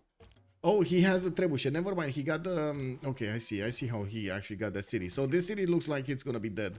With the trebuchet doing the damage and having multiple units to also follow up attack, that city kind of looks dead. And also, of course, it does seem like he already has managed to pillage the campus. And by the looks of it, he's getting new units on the front line. This time around, starting to get his Kesheks out. He sent quite a few units to the east to try to disturb Aztec, and by the looks of it, got at least 1 through the choke point towards Persia. We do need to see if that's actually going to give him an advantage here, having the ability to maybe snatch a few builders or pillage a few missionaries. Why not?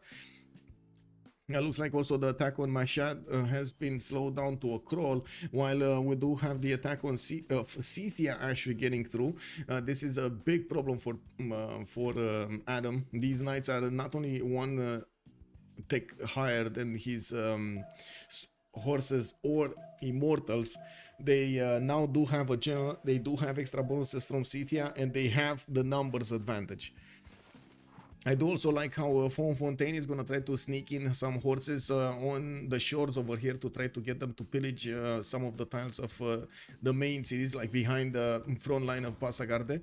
Even though Adam is going to have the opportunity to maybe do some damage there, it looks like no, he's not. We do have Fontaine opening up a second front line, and it looks like in the meantime Adam was busy taking back the city of Raym. He is gonna want to, I'm pretty sure he's gonna want to raise that. You need to raise that, sir. You really need to raise that. Like at this point, it looks like you're not gonna push Persia anymore. You might lose your capital. You need to do the damage. You need to raise that city. Anyway, we do have Fontaine with the ability to attack the city center next turn with at least 4 units if he does shift enter, and this is going to be quite damaging. And definitely Adam needs to get the positioning on these Peridesas to stop any kind of triple attack or quadruple attack against the city center, because that city is going to be gone. If that city is going to be hit from 4 sides, that city is dead. Especially with a knights. Well, we do have, there we go, Adam getting those defenses over there, and he is also going to try to get the walls in 2 turns here. Well, let's see. No, it's not enough damage. It's not enough damage to take it with the walls. So or next turn. Of course, he could just focus the immortals and take those down while he puts it under siege. As you can see, most of the defenses. So first of all, because he didn't have the defense where he needed to have the defense, unfortunately it gave number superiority to Scythia, and because of this he has a hard time replacing the units that he's losing fighting against Scythia. He didn't have that magical threshold, the tipping point of damage, so he could withstand Scythian attacks and do damage to take out the units attacking him. Imagine the difference between, like I was saying, having 2 units being attacked by 2 units instead of having 1 unit being attacked by 4 or 5. Cyrus, a problem had with Scythia? Yes. Yes. Can Brazil settle between Genghis' cities? Why though? Oh, you mean here? Yes, he can. If you're thinking Minas Gerais, yes, I'm pretty sure he can. I don't think he wants to though. I think what we're gonna see over here from Flores is probably him getting, trying to get to a culture victory rather than anything else. I don't think he's gonna do anything else, to be honest. Okay, they're putting pressure on Malinanko. Raym is still here. Looks like Adam is gonna get the opportunity to attack back into it. We do have him getting to attack more units next to Persia's capital city and managing to trade immortals against immortals. On the east side, he did manage to get the walls up in Passagarde, and of course, even if that city is 35 strength, these Scythian units can still attack into it. They do need to take care of the other units, and I'm pretty sure they're gonna acquire some promotion points so they can get bigger, stronger. This crossbow inside of the city of Passagarde just isn't up to the challenge right now. Do we have more units coming up from Scythia? No, he just built the 2, 4, 6, 7 of these and send them, and that's it. Okay, I guess I was expecting at least another wave, like getting prepared over here. We'll see. We'll see if he does that. International trade routes between Scythia and England are giving him those necessary gold points. We did have Mongolia also managing to secure the victory against the first city of Ptitpascal, putting him down to 32 science and 38 culture. Next turn we're gonna have the new golden age, and we're going to need to see what kind of bonuses they're gonna pick. But I gotta say, SahChicken is keeping his opponent lower, and that gives him and his team quite a bit of an advantage over here. Having the ability to slow down England is massive. We do need to see what's going to happen with their player though. If they lose Adam, this is going to be quite a problem, a big problem later on in the game. Well, at least it's going to be at the cost of 2 of their simmers, right? Well, 1 of their simmers, the other Persia. Mashad is never going to get out of his 16 science and 25 culture. Well, at least it's not like we do have amazing stats here. 40 science on Flores, 129 culture. That is definitely nice. Good enough gold. And look at the production on Udai. 240 production already. Yeah, this is gonna be the major problem. That those extra 2 trade routes at the beginning gave him such a big bonus. He does have quite a few units in Nottingham, which might actually get the opportunity to do here some damage. Malinanko actually almost got taken down. Looks like Apology managed to save it right in the nick of time, or to be honest, I'm not sure if he saved it or it was more an issue that Mongolia didn't bring enough units to take that city down. Okay, pillage over there. Looks like Scythia did lose one of his knights. Yeah, weren't there like 7? 2, 4, 6? That's it. I think he lost a knight. And I think he lost a knight attacking into an immortal and getting counter-attacked by the crossbows. Anyway, another immortal is going to be taken down. Of course, replenishing health whenever he's taking down a unit over here. He's going to pillage the iron and get some more gold from that. Not to mention denying the iron per turn for Persia for his opponent. Tomi's golden age. Well, actually, let's see quickly over here. Ptitpascal did not manage to get the golden age. Raym did not manage to get the golden age. While we do have everyone on WSS on Why So Serious managing to get their golden age options, including SahChicken. Elizabeth -1. Yes. This is quite an issue for them, and especially since right now we do have K-Shakes on the way. These K-Shakes are going to help push against the pikemen, even if the pikemen are much stronger than them. It's just a numbers game, and I'm pretty sure Mongolia will just keep on doing what he's doing. He still has so many more jobs here in his cities. Scythia, another wave of units. He needs another wave of units. No, he's just getting one of these catapults. That's it. He definitely needs more units, like at least 3 knights. Not saying he can't do the job with these, but it's gonna be much slower than if he would have had at least 3 more knights. Doesn't he have the faith? What is the faith, man? What is the faith? 59 faith at 10. He should have the faith to buy units, like buy another knight every few turns. Anyway. We're also going to have a pause of 2 minutes while the players are going through the World Congress, and we're going to talk about their Golden Age options right after the Congress. We do need to see what they're going to choose here. So, Amenity Congress, let's actually go for silver, because, yeah, nobody's in the Tundra. Hinduism here, and Soberman. So, silver, Hinduism, Soberman. Hello, sir. Alright, go B. Silver, Hindu, you. Okay, so be right back, 2 minutes, and we're gonna see what the players are gonna do, if one of the Persians is gonna survive or not, and of course, what's gonna happen here with England. Elizabeth I is getting smacked.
Just realized the little one ran out of, well, not totally ran out, but was very, very low on, what do you even call them? Bobice? You know, those little things that you give. Anyway, let's take a look at the Congress here. We got wine tiles granting no amenities. Looks like Hinduism is gonna get to condemn stuff, and chosen player gaining 2 diplo points is gonna be You Died for Science, which at the moment I don't think he actually has a holy site anywhere, or the ability to go for Mahabodhi Temple, but I'm pretty sure he can get Statue of Liberty later on, and it is much better for him to actually have that bonus than the other way around. We do have a settler coming up in 3 turns from Manchester, and this and another one from Plymouth. I'm actually very, very curious if he's gonna want to get a connection city to smash through the cities of Aztec with caravels. We do have also Adam fighting Raym, while Raym kept on pushing him back. It looks like there aren't that many more units coming to resupply that front line, while on the right side he's losing quite a few of them. Ooh, wait, another knight has been taken down. There's only 3 knights remaining here. The knight from the iron tile got taken down. Okay, this one actually, this crossbow has the volley promotion. I see another one will probably die, another two will probably die next turn, but most of the mines have been pillaged. That's a pretty poke thing for Scythia. I'm still surprised he's not getting to buy more units with faith, and with his 576 faith he should be able to buy at leleast 2 knights here from Komstromskaya and send them right now against his opponent instead of waiting for more turns, more of those units hard built. And we do have Mongolia also getting to a stalemate against Ptitpascal. They're just trading HP over here between them, and of course experience points until these Keshiks are gonna get into the front line. They do need to get into sufficiently big enough numbers. Now that we actually caught up with what's going on the map, I do want to leave over here the screen between the two front lines. On the east side, the Scythia going against Adam, and on the left side we do have Persia fighting Persia. Adam versus Raym. I mean, this attack is over. This attack is over. Homme Fontaine had a good plan, didn't reinforce, and now by the looks of it, he's, well, not gonna get any more stuff here. Anyway, now it did slow down. It did slow down and relieve pressure from Raym, so I gotta give him that. We do have Tomeris with a Pembrasian Voice Golden Age, 56 science and 56 culture. Definitely has more than Adam here next to him, 33 and 43. Not to mention the gold per turn is quite high, 122 and 123 production. Ptitpascal, normal age, 40 science and 27 culture, down to 5 cities, and he still did not manage to get a religion.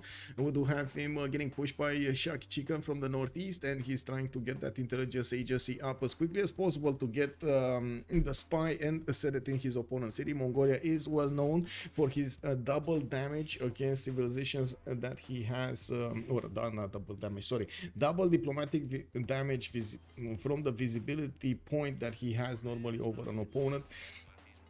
So yeah, if normally you would get +3 on attack or against an opponent that you have extra diplomatic points, visibility points, with Mongolia you get double. Amazing. Hi Nick Dave, good morning sir. Recap, okay, recap. So we did have from the beginning actually Mongolia managing to take Taruga and kept on attacking against England towards the southwest. We did have Brazil wanting to get as big and as bad as possible, and we do have him getting his chicken pizza here in 3 turns from Rio de Janeiro, while he kept on going for the culture, a lot of theater squares and a lot of amphitheaters. The sole purpose of You Died for Science for some time was to get the goal for his teammates and get as big as possible. He is succeeding, getting 258 points of production and 135 science, leading the way in the science screen and in the culture screen actually against DShark, while Flores is also on 125 culture. He is actually, wait a second, he's bigger, much bigger in the culture. Looking at also Montezuma did figure out his opponent is on the west side, settled only cities on the east, got Colosseum, and is putting down his theater squares for a possible defense. Here he's on 102 science and 51 culture, definitely needs a lot more. It also has 143 production points, and still did not get this city on Wuling Yuan. I'm very surprised he did not get this city on Wuling Yuan. Looking at You Died for Science with his triple continent setup over here, he does have 145 science and 68 culture, 261 points of production.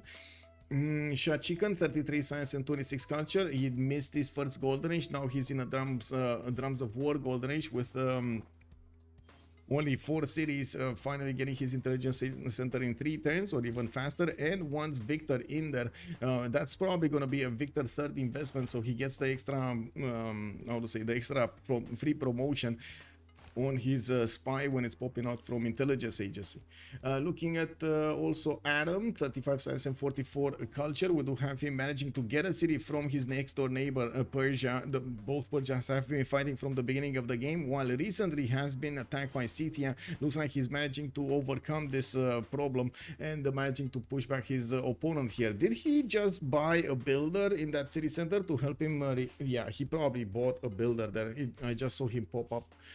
Looking at also Flores, free inquiry golden age, 98 science and 148 culture. He's getting quite a few points of science from these commercials, and of course we're going to need to see him finishing up his universities to see his science later. I'm pretty sure he's going to be 150 in no time. Doesn't really have amazing production, but he's setting up right now the aqueducts, which will give bonus points towards those industrial zones. We do need to see what and how is he going to set everything up. Looks like Adam is also getting a scout there to move towards the west. I guess that scout is friendly, so it's fine. 175 production from Flores. Don't get me wrong, it doesn't have industrial zones, but that's definitely enough production, much more production than, for example, his opponents are benefiting from. Okay, interesting.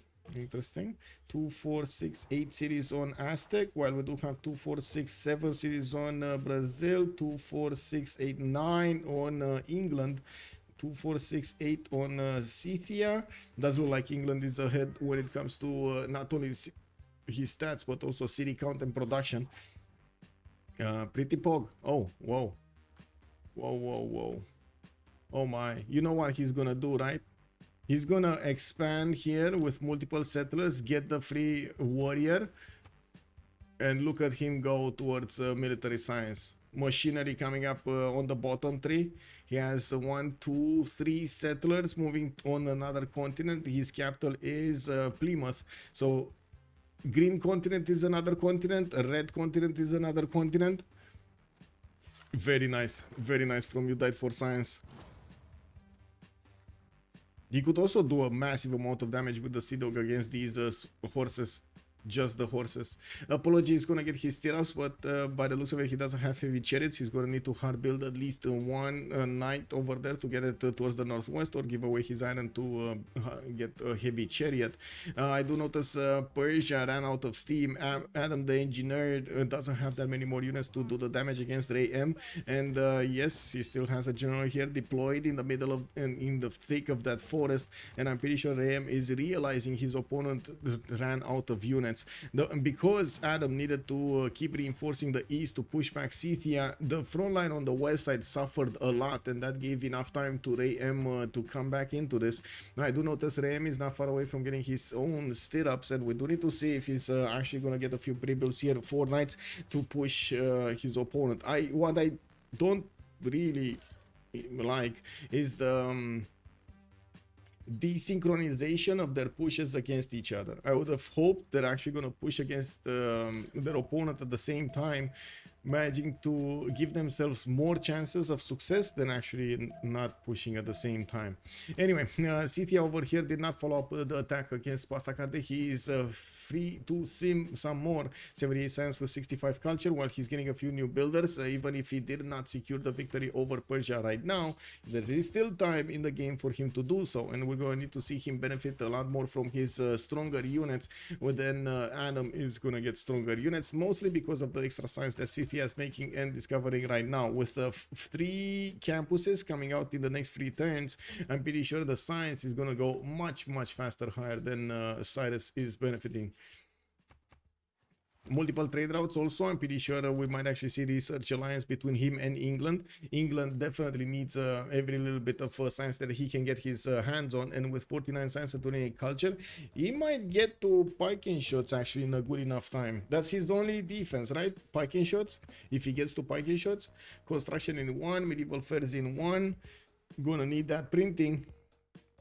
And to see him getting intelligence agency in 3 for a free spy, but already we do have Mongolia with 1 spy and another one coming up in 3 turns, getting chopped here as quickly as possible. Multiple Kesheks coming around, and yes, he's going to need the second level if he wants to double those points. Hey, good man, Rafifi. Hello there, sir, and welcome. Nico19 also, hello there, sir, and welcome. It looks like WSS will join Division 1. There's a very good chance. Also, Ptitpascal, hello there, sir. Why Archer unit has such a stupid icon? Wait, what's stupid about the icon? Wait. This one? It's an Archer. It's an what do you call it? The bow, right?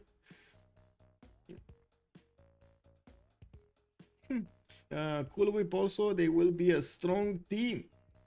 They are a strong team already. Yes, yes. I'm very curious if they're actually gonna get this. At the moment, it looks like they do have a significant lead over their opponents when it comes to you died for science and culture. We do have him with the strongest economy and the biggest production. Montezuma is having a hard time to catch up into this, and I'm pretty sure the attack between them is going to be quite a problem if and yes, it's not if, it's when you died for science is actually going to go against his opponent. It is going to be quite painful for Aztec to withstand this. We're going to need to see those red coats getting discovered quite quickly. Looks like he's going to go cartography first to get his caravels. To have him putting his first industrial zone here. That's going to be a +3 next to Manchester. Wait, that's only a +3? Okay, well, I guess he does need the dam. He needs the dam.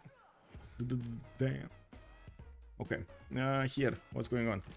Adam finally about to get that perfect defense over here. We do need to see when he's gonna get it. If he's gonna get it, he does need at least these 2 immortals to get onto the floodplains, and I'm pretty sure he needs to get stronger units like men at arms there. Scythia did not choose to follow up. We still have him getting his libraries and getting that extra science going. He's gonna get over 100 science quite quickly, and we'll need to see how his follow-up attack is gonna look like. I would imagine cuirassiers later on and field cannons that will certainly defeat Persia here without that many options to defend himself.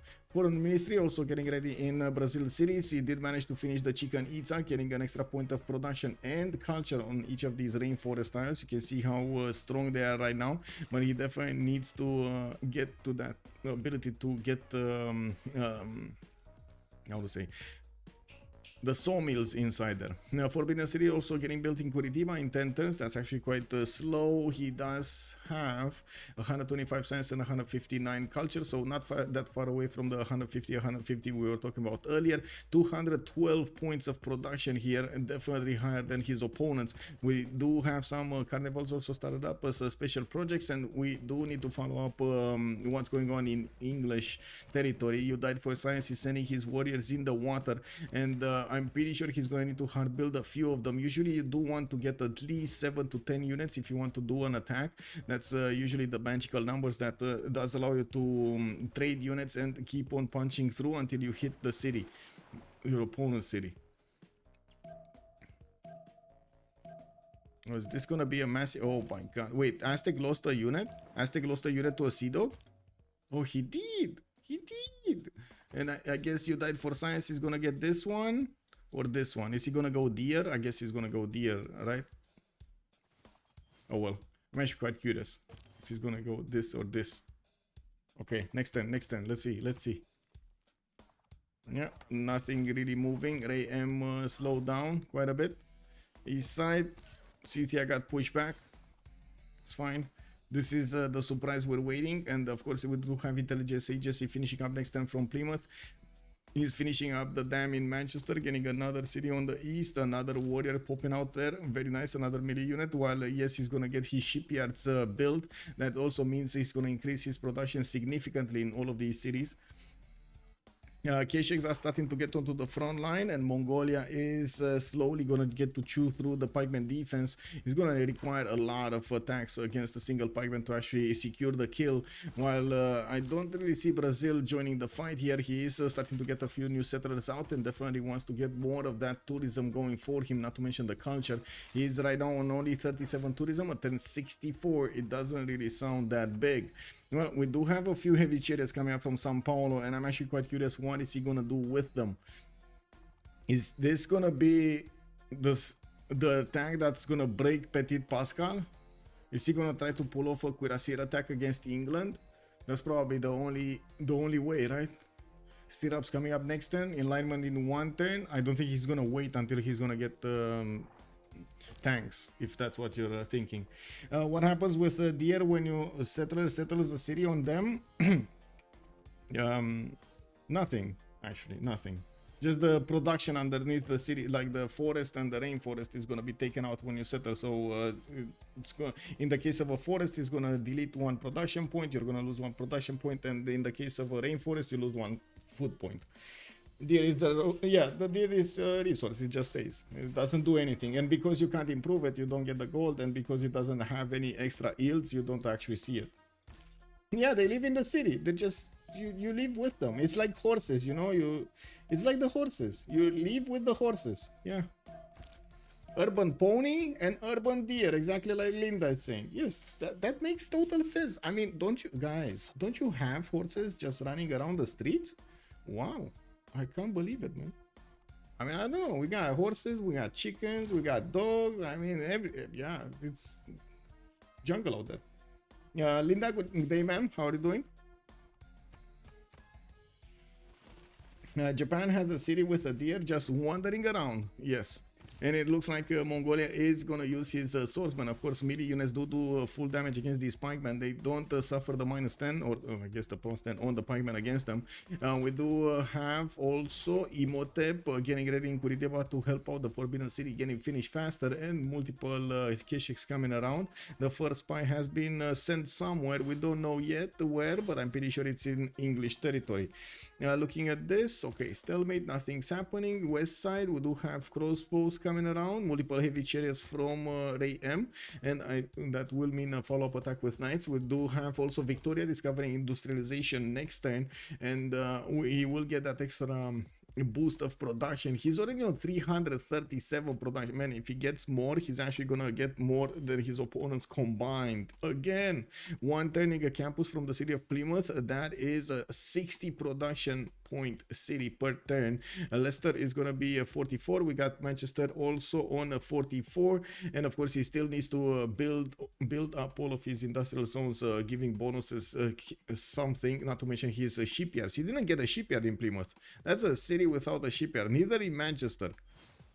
Oof, that's big. And this city over here is going to be massive. Oh my god, I can't wait to actually see this city getting put down over here, getting those units, those warriors, and getting to the redcoats. Well, he still needs quite a few technologies. I'm pretty sure he's about like 4 or 5 turns from getting redcoats. He's probably one turning all of these technologies, one turning or 2 turning them. Okay, he got machinery. I don't know if he got castles. Does he have castles? No. Okay, so okay, that's a man-at-arm, easy peasy, going against his opponent. He's gonna need to get castles, and okay, roll the card. Oh man. Okay, how many technologies? So that's without taking into account that one. 1, 2, 3, 4 technologies. Okay, that's now 6 turns from now.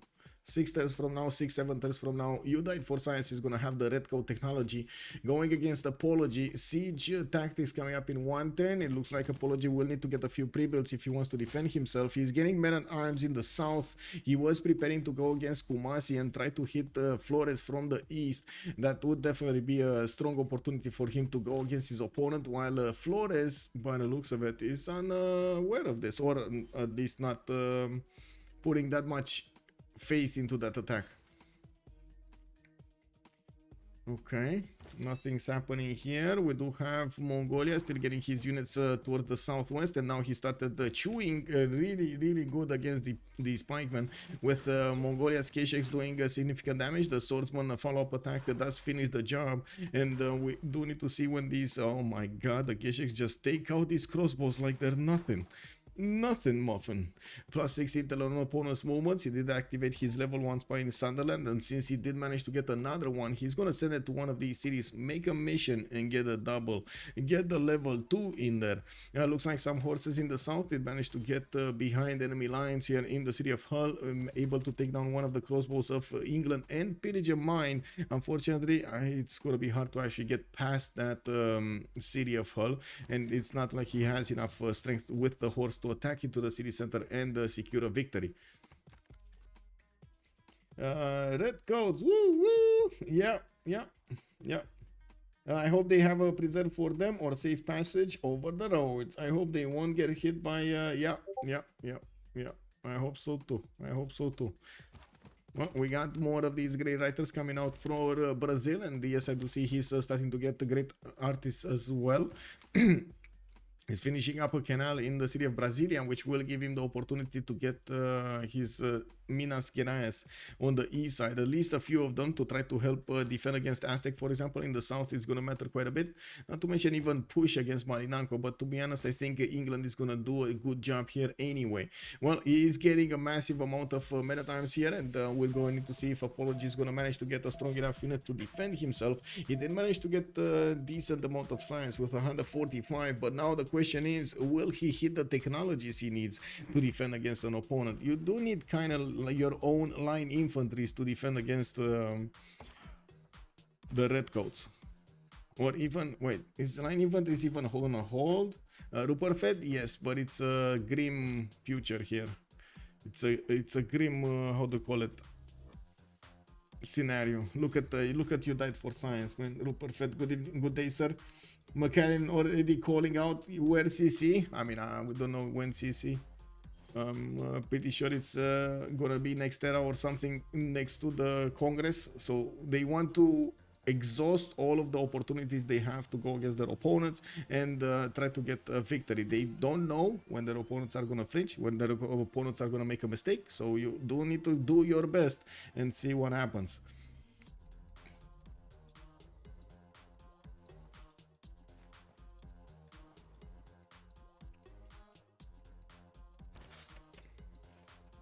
Okay, so many more Kesheks coming out from SahChicken. He did not move yet, so we're probably gonna see. No, he did move actually and took out one of the units, lost one of his swordsmen also.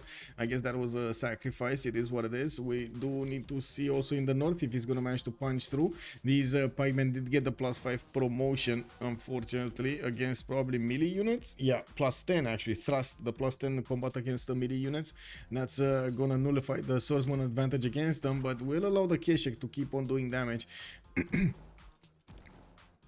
The CC when Aztec is dying, yes, yes, that's also a strong possibility. If you died for science, can actually push this attack against Apology and delete his neighbor. That is gonna be a massive blow to the whole DShark team. They won't be able to come out of that with Ptitpascal already getting attacked and massively I would say pushed over here by Mongolia. We did have Scythia not managing to take out Persia, AdamTheEngineerd, and Adam is getting a massive wave of crossbows to try to counter any kind of push from Persia from the west side.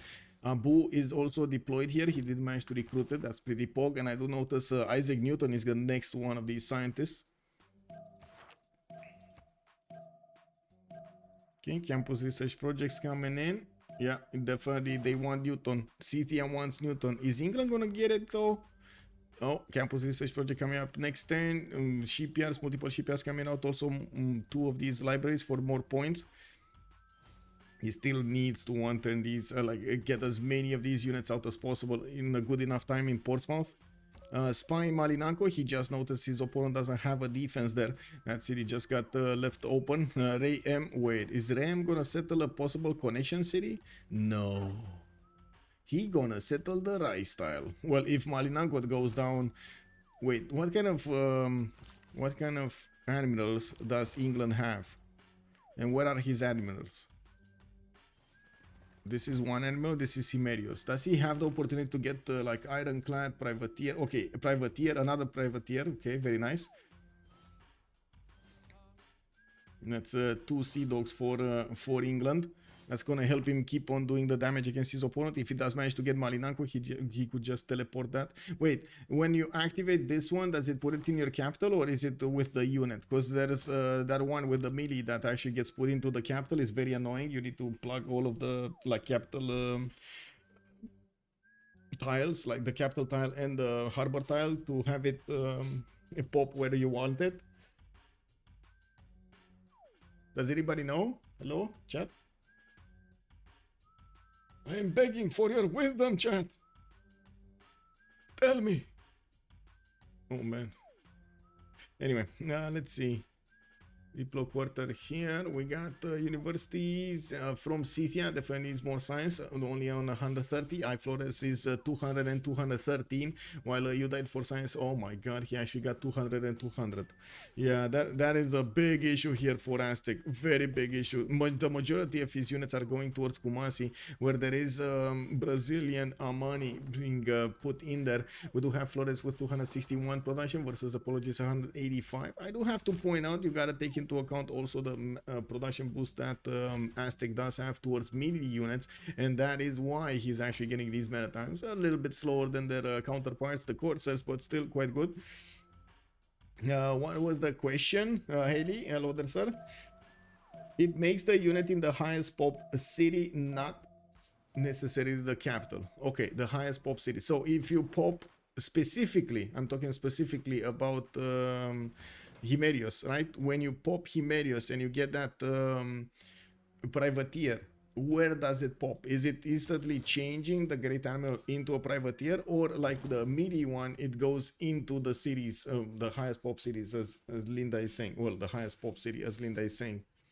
I only got it to pop into my capital, so I don't know if it's the highest pop city or not. I'm pretty sure amenities work with the highest pop city. Needs to put a unit in the city center and harbor for every city that is higher or equal pop. I see, that makes sense, yeah. Instant change, Harry. Okay, thank you, that makes sense. Instant change. So he could just pop this admiral, boom, get this Persian warrior out of the way. Yeah. Very nice, very nice. Raym is getting another... Whoa! Getting attacked by Persia, by his opponent. Abu is getting in to help out a little bit with the defense. Heavy chariots are also coming out from multiple cities of Persia. They do have the gold economy to upgrade them when they want to. And Adam is not giving up. Not giving up. Pushing up. Winning against the Scythian units from the east side. He kept on pushing Persia. Got a city from him. He's not done yet. He wants some more. Looking at the Montezuma here, he's going to get pushed by men-at-arms, and by the looks of it, he's still not deploying enough units to Malinanco to fend off on a possible attack from England. Maybe he thinks this is all for fun and games. Maybe he thinks Portsmouth is there to trade. Yeah, I mean, I could definitely see that happening. Just need to block the cap harbor tile for Hanos. Source I've done it tons of times. Okay. Yeah. Okay. Just the cap harbor tiles, right? Yeah.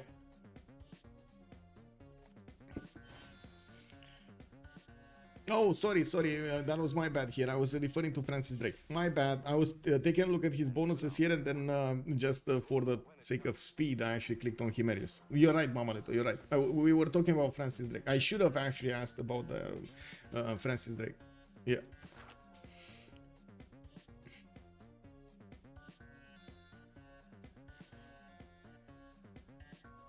Okay, so let's see what's going on here. Looks like another 2 tiles have been acquired by Mongolia, pushing in through the English defense, getting to his main cities, the meat of things. About to put the city of Preston under siege. Even if Victor is in there, he's gonna be held hostage.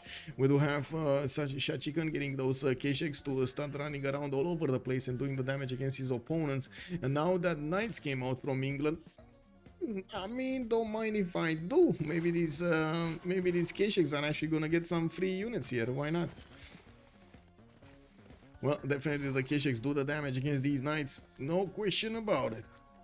City of Preston being placed under siege. Trunktrak does need to move a little bit further to give the bonuses to those units, but he does want to drag these follow-up units from the south next to him. We do need to see all of the... Oh my god, look how many Kesheks are coming. Oh my god, 2, 4, 5 more Kesheks with another 3 knights and 4 knights and another wave of knights. Okay, I like. How quickly can You Died for Science get his thing? I do see calves coming out from Aztec, and now he does have 2 of them. He could try to push into You Died for Science City, even though I doubt that he's actually gonna be that successful. We did have Francis come in here. Wait, did he? No, he still didn't get Francis. No Francis, man, no Francis. Oh my god. Is it just me that's when I hear Francis, I'm thinking of that guy from Deadpool? Did you guys watch Deadpool? You know that guy that was like trying to bring the special powers of Deadpool out to light. Rip Elizabeth? Yeah, Elizabeth is slowly dying.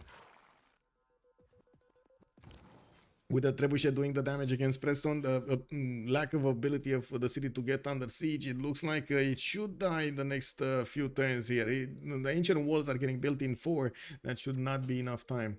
I don't know where the second spy of Mongolia is. I don't see it in the capital. I don't see it in the other cities. And I was expecting him to get another spy just so he can get that to a level 2. Maybe he put it somewhere else and I don't know where. Where did he put it? Maybe he sent it to get some gold from his opponents, I'm thinking. No, maybe he's still underway? Okay, interesting. Or did he lose it? Because he has another spy coming up from Karakorum in 4 turns. Did he lose it making a mission? That kind of sounds like about the same time that he would have finished a mission. So that might be what happened there. Anyway, does he have a +6? No, he doesn't have any more bonuses with... intel against his opponent, but he still has the massive units going against him. So yeah, going against his opponent. I did also notice Apology has upgraded the units next to Kumasi and is slowly getting the pillages from that. Kumasi is not waiting and is making a massive army of catapults. We do have quadrims also getting out from Flores' cities. These are going to turn into Minas Gerais, while I do notice Flores is getting a heavy chariot in the borders of the east of the west of Kumasi and getting quite a few more heavy chariots from the western cities. He's going to need to upgrade them as quickly as possible to the next technology units and get to Cuirassiers probably to help fend off an attack from Aztec. While I think he needs to also transmit to England that he needs to put a step on this. 1 turn away. Okay, never mind. He's 1 turn away. Did he get it? No, Musketman coming up. Okay, so 1 turn away. You died for science. Only has 1, 2, 3, 4, 5, 6, 7, 8 of these red coats. Why 8 red coats? I mean, okay, I know the magical number is between 7 and 10, but that magical number is working before you get nationalism. He already has nationalism, so he should be on like 14 or more. So you have the ability to core up. There's no other reason. Just have the ability to core up. I had seen a 2-star Sea Dog on the north of Scythia. No? Wait, you saw a 2-star Sea Dog? Yes, you did see a 2-star Sea Dog over here. Oh my god. He's gonna feast on everything. You died for science, getting 1 Sea Dog. To pirate all of the... Oh my god, look how much gold there is here. 1, 2, 3, 4, 5, 6, 7, 8 trade routes, guys. 9, 10, 11 trade routes. Oh, that's a GG. That's a GG. They were getting into the gold. They were getting into the trade lines. They were breaking England. And they were withstanding their opponents' attacks. Why so serious? Did manage to get this win against their opponents, Saint DShark, and managed to secure that place, I think, in the Division 1. Linda, that is correct. Can you tell us if they actually secured the victory right now? They got to the 1st division. Unbelievable. That's a success story right here. Baron, also good evening, good day, sir. Congrats to WSS. Woo woo! Division 1. WSS, I gotta say, DShark definitely need to put a step on it to see what they can do in the next season and take that slot back from WSS. It's quite a bit of a circle happening over here. We do need to move on the chats and see post-game chat here, hear them out and check out their opinions. I do need to switch a few of my settings to actually be able to hear what's going on, so give me a second so I can do that.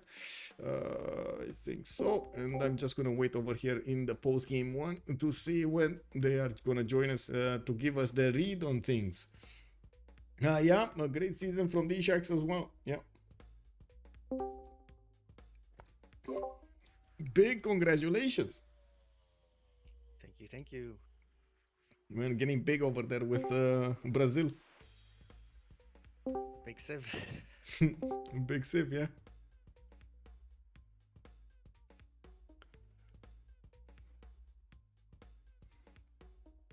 I have so many questions for the Sharks. But first, I guess, Adam. Yes. How does it feel to be left alone to actually attack 1v1 an opponent in a 2v1 situation. Yeah, I had the Civ4, it was good. Yeah. Do you think you would have handled the Scythia also on the east if they would have pushed at the same time? I knew they were probably low on strategic, so but it was a CPL choke. I didn't think I was ready for it, but I didn't think he was going to come for me early. Yeah, I saw you're not putting any units there. He kind of gave up his hand. If he didn't show you that Saka, you'd have never put a unit there. No. I saw that he killed Cardiff, so it's coming eventually. Okay, makes sense. I was thinking, why didn't you choose the march tiles as a defense, the 2-tile choke with the 3 tiles behind it to get the attack on any unit attacking into you? Against Scythia? Yes, on the east. I didn't want to. I wanted all of the early units to go towards Cyrus or Persia as much as I could, so I didn't want to extend myself. Yeah, that general pushback was kind of a problem. Yes, it was unfortunate, and the quadrireme was also pretty good. Oh my, it's so annoying, man. Yes. Yeah. And then he also went defender, so yeah. Yeah, that was questionable though. Would you have done that? As in, I definitely want to ask him, why did he open up holy sites in front of you? It wasn't general better. I didn't see that he had holy sites until he got defender. So yeah. Did you guys? GG, well played. Oh, the man. We can actually ask Raym. We were just talking about the skirmish you had against Adam, and we were wanting to know the answers about, for example, the holy site opening at the beginning. Right. It is I haven't airborne in this town, so I just build the holy site +3 and the ref is really good in my position. Just we don't see Cyrus so close when I put the holy site. Yeah. Oh man, that city in between you and your opponent, that 2-4 city. Oh my, yeah. And very good craftsmanship. Yep. Good person. So.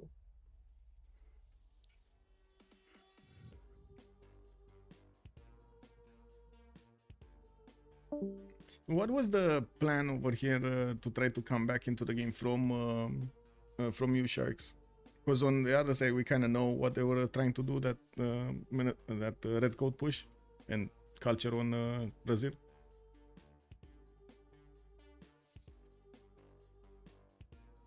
What did skating on Montezuma, but I was not skating. I go bottom 3 and push on line infantry.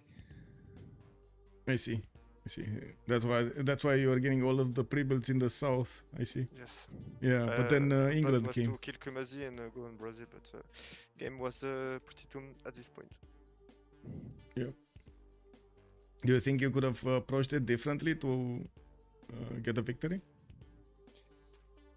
You mean me as Aztec or general? Yeah, in general, like the whole play out of the team. I don't know. It's hard when someone gets it's in the middle of 2 players and we don't get any general. Oh yeah. So maybe if we had more pressure on general, we could kill Persia or at least give it less impact. Mm-hmm.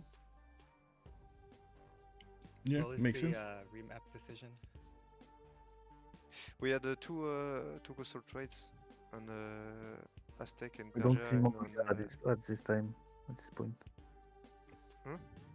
We don't see Mongolia. Yes, and we didn't see Mongolia. So we thought it was with him. We thought you were gonna remap. Yeah, oh, because of Persia in between two of you. Yeah. Yes. Yeah. Vicky had min distance triple split. Yes, we saw that, but a bit too late. Persia's great to be alone. That's not the worst position. Yeah, true. With an internal soul game anyway. Yeah, and Vicky or Brazil would have been way worse in that position. Anyway, GG for the game. See Yep, you, GG, well see you played. soon. And congratulations for getting to D1, right? This is it? This was it? Yeah, GG, Thank Petit. you. yeah, thank you, thank you. Have a great night. Thanks for casting. Good Thank night. you. Thank you for letting me. Bye bye. So let's. I want to finish this stream, and I do want to ask afterwards, of course, if we do have any game started up, or maybe we get another stream, or maybe we get to play. There are quite a few ones in the FFA 2, 4, 6, 8, 10. That's a finish. That's a full FFA. We're going to need to wait for probably the next one. If I do have, yeah, I'm pretty sure if we do have a game in the next few hours, I do want to actually get another stream going. If not, we're gonna see each other tomorrow. We do have tomorrow the Civ race started up with its 3rd edition, and this time around we're gonna have a domination victory. I did hear the details are slowly getting in there. So let's see. Infos, we do have Hazagi, Niolaf, Darlapinu, Sandro, and Alexis Krem, +1 spot, which we do not know yet. And I will be streaming with Malm. We're gonna have all of them actually streaming, and we're gonna follow their streams to see what's going on each of them, getting the ability to move and zoom in, zoom out over there between the streams to see how they're faring in the game. Thank you so much for everything. Much appreciated for the follows, for the subs, for the bits, for the support of the stream. And I do hope you're also gonna enjoy the content over there on YouTube, throwing the thumbs up, and of course leaving a comment down below. Don't forget to subscribe to the channel, and let's see each other in the next one. My schedule is on Discord or on Twitch, and I do get some announcements over there on YouTube, but mainly on Discord you're gonna find the latest information of the upcoming streams. Thank you so much for everything. Let's see each other in a few hours, or we see each other tomorrow, and have a great weekend with some Civilization 6 content. Bye bye bye.